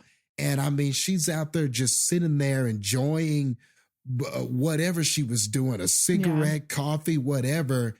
And she's just out there kind of pondering and reflecting and just basking in all of this privilege. And meanwhile, you're hearing all these gunshots, you're hearing people screaming, you're just hearing people. But like the fact that she had just sort of kind of created this oasis outside in the midst of being able to hear all of that going on the other side just kind of speaks to the monster that she was. And then that refusal to want to move when the husband's like, I'm being transferred and this is why, we're gonna have to pack up and move. And just the refusal that she showed to move and was like, well, you can go, but I'm going to stay here with the kids and raise them here. And you could almost see that hurt him, like how he was like, well, I never pictured you not going with me.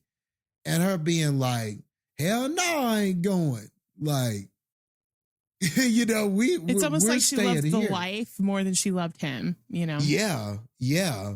Well, it's like a whole like the trophy wife thing of like, I married you. Like, yeah, we have this whole life, but it's because you're a superstar Nazi. Exactly. Like, I'm that wife. Yep. The queen. And then calling herself the queen of Auschwitz. And she just got such a kick out of that. And it was just so much about the life. And it didn't matter if that life is next to a camp.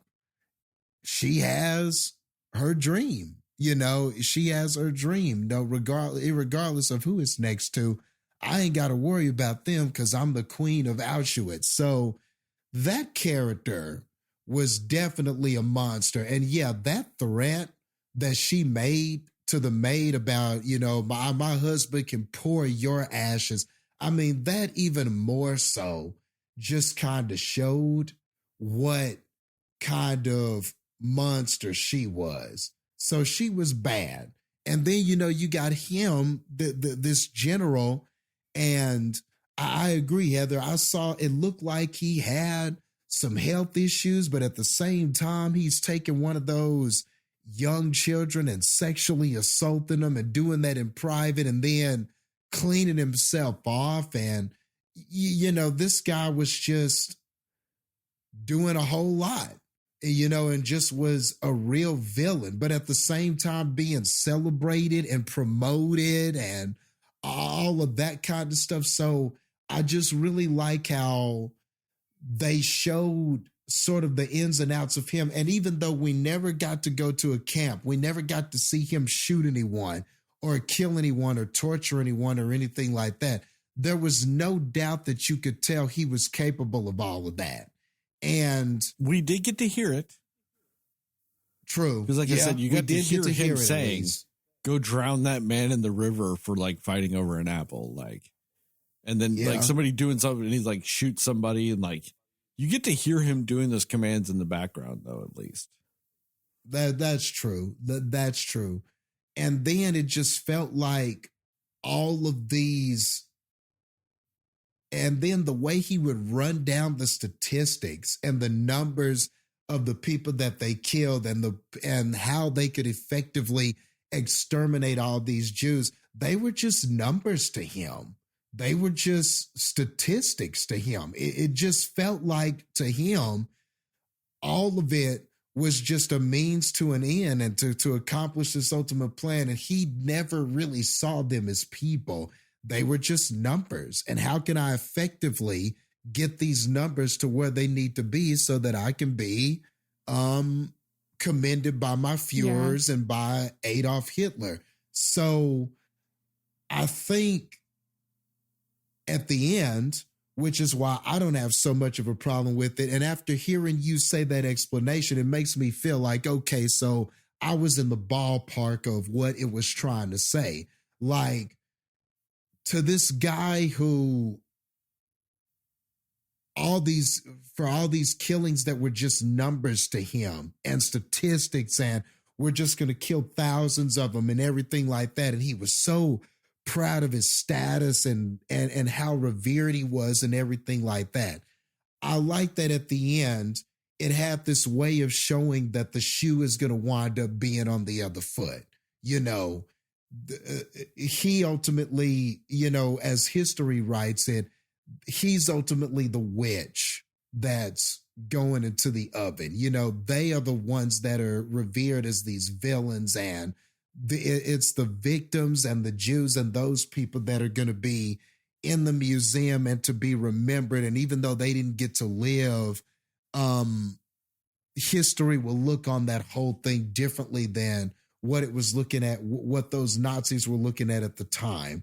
So to me, and yeah, maybe if you had switched some things around, maybe if he wasn't up chucking beforehand, or maybe if he hadn't, you know, looked into the camera like Bugs Bunny, you know, maybe there could have been some ways that you could have made it a little bit stronger. But for a movie like this that's going to follow those people from that perspective, that probably is the one of the better possible endings that they could do, because I didn't want to see this ending with them at the table sitting happily sipping tea with his wife and talking about, all right, we're still here at Auschwitz, and everybody, and they're all smiles. I didn't want to see that ending, you know, but I ultimately know that, you know, this isn't, what was that Tarantino movie with the, which one? Inglourious Bastards? Inglourious Bastards. Yeah, this is not Inglourious Bastards. I knew that a band of soldiers weren't going to break in there and shoot him to death or anything like that and save everybody. So I think just kind of showing that even though what he's doing now, he feels like he's on top now, but ultimately that's not what history is going to show. I think that's the best possible ending you could give this, for this kind of character, for this kind of journey, for what we were depicting. I think the best thing you could say is that ultimately it doesn't wind up going the way they thought it would. History doesn't wind up, your legacy doesn't wind up being what you ultimately think it would be. Whether you're at this nice house or whether you are with the superstar general who's killing all these people. So in the end, I think those are ultimately the strengths of the movie. And and also just some great acting performances having to perform under those conditions.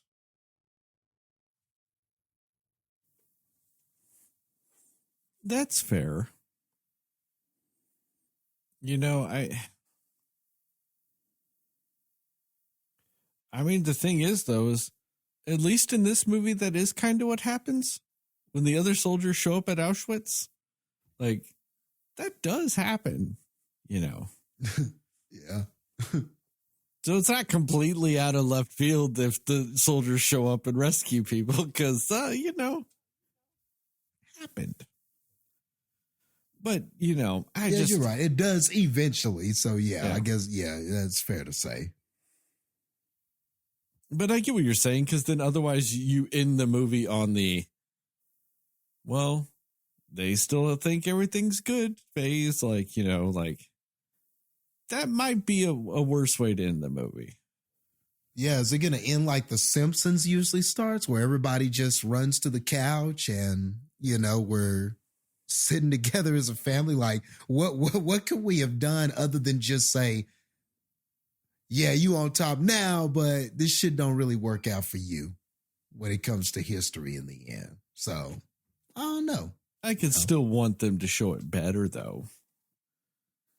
No, I get that. I get that part. Yeah. I didn't even really understand the upchucking either. I was like, oh man, what's happening to him? Is he going to drop dead? You know, I didn't know what was happening. I thought he might fall and die or something suddenly, or croak. I didn't know really what was happening, but I did like him walking, you know, all kind of sickly and just walking down into darkness. I just felt like that was very deliberate. Like, yeah, you evil son of a bitch. Yeah. Yeah. You guys got any more thoughts about this? Nope, not for me. Nah. On that note, thank you guys for listening to this episode of the Cinema Slayers podcast. Check us out on the internet at www.cinemaslayers.com. Check us out on Facebook at Cinema Slayers Podcast. Check us out on Threads, Instagram, Letterboxd at cinema_slayers. Check us out on TikTok and YouTube at Cinema Slayers Pod. Give us a 5-star rating and review. We'd really appreciate it. Really help us out. Tell your family, tell your friends, tell your friends' family, tell your family's friends. Most of all, tell those dear sweet mothers, because dear sweet mothers love. Oh boy. I gotta go with, I guess, Paul Giamatti on this one. I was going to say leaving their sons at school for Christmas. Yeah. They like not having children during Christmas break. Yeah. Shout out to Plug Me and Go Mundo Show for our theme song and logos, respectively. We here at the Cinema Slayers podcast are pro slut, pro Sydney, and pro naked. Remember, Cinefans, yes, you Cinefans, you are Knuff. And you know what's not Knuff? The amount of justice we got for Chris. That was not Knuff. But you know what is Knuff? Henry Kissinger is still dead. So that's Knuff. It's all over the place with what is and what is not Knuff. And as I always in these TikToks, these YouTube videos, and this podcast, remember, according to Jastin, Moon Knight is the Best Picture winner. Spoilers.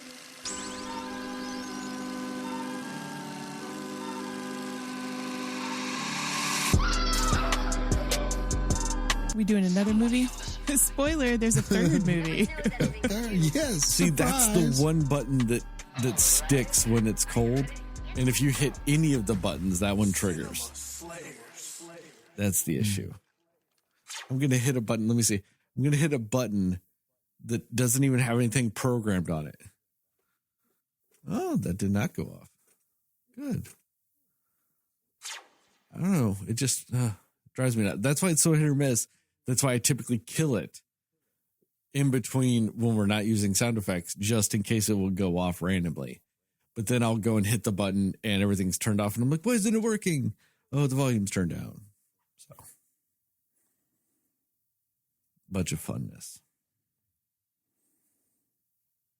Oh, hey, Jastin, you know where I went this weekend to eat? Where? Burger King?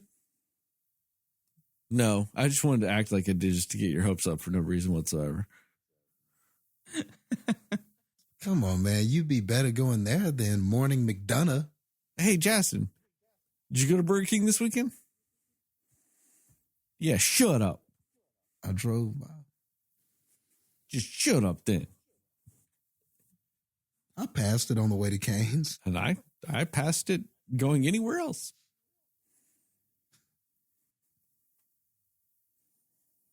People still like it, Sterling. When Heather was a child, she liked it. Yeah, but you said still.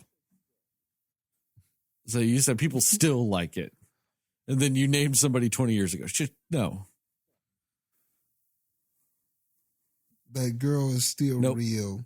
No, she's not. That girl's been dead for 24 years now. Those feelings were real, Sterling. You Okay, can't invalidate. they were. But that's the were. Oh, man. I hope in a past life we all love Burger King. I'm pretty sure of it. My favorite is like Jastin Hardcore being like, those feelings were real when I think you made those feelings for me. You made up those feelings. I did but make 'em up. You're like, man, but they were real. They were still feelings that were real. Were they? Oh, it's so great. Those I love feelings were real feelings that Jastin had for you. Yeah, that Jastin really had told those child feelings. me to have. But I feel like you've said it so much that you've just convinced yourself that Yes. it was said. Yeah. Oh, geez. All right, guys, I'm out of here.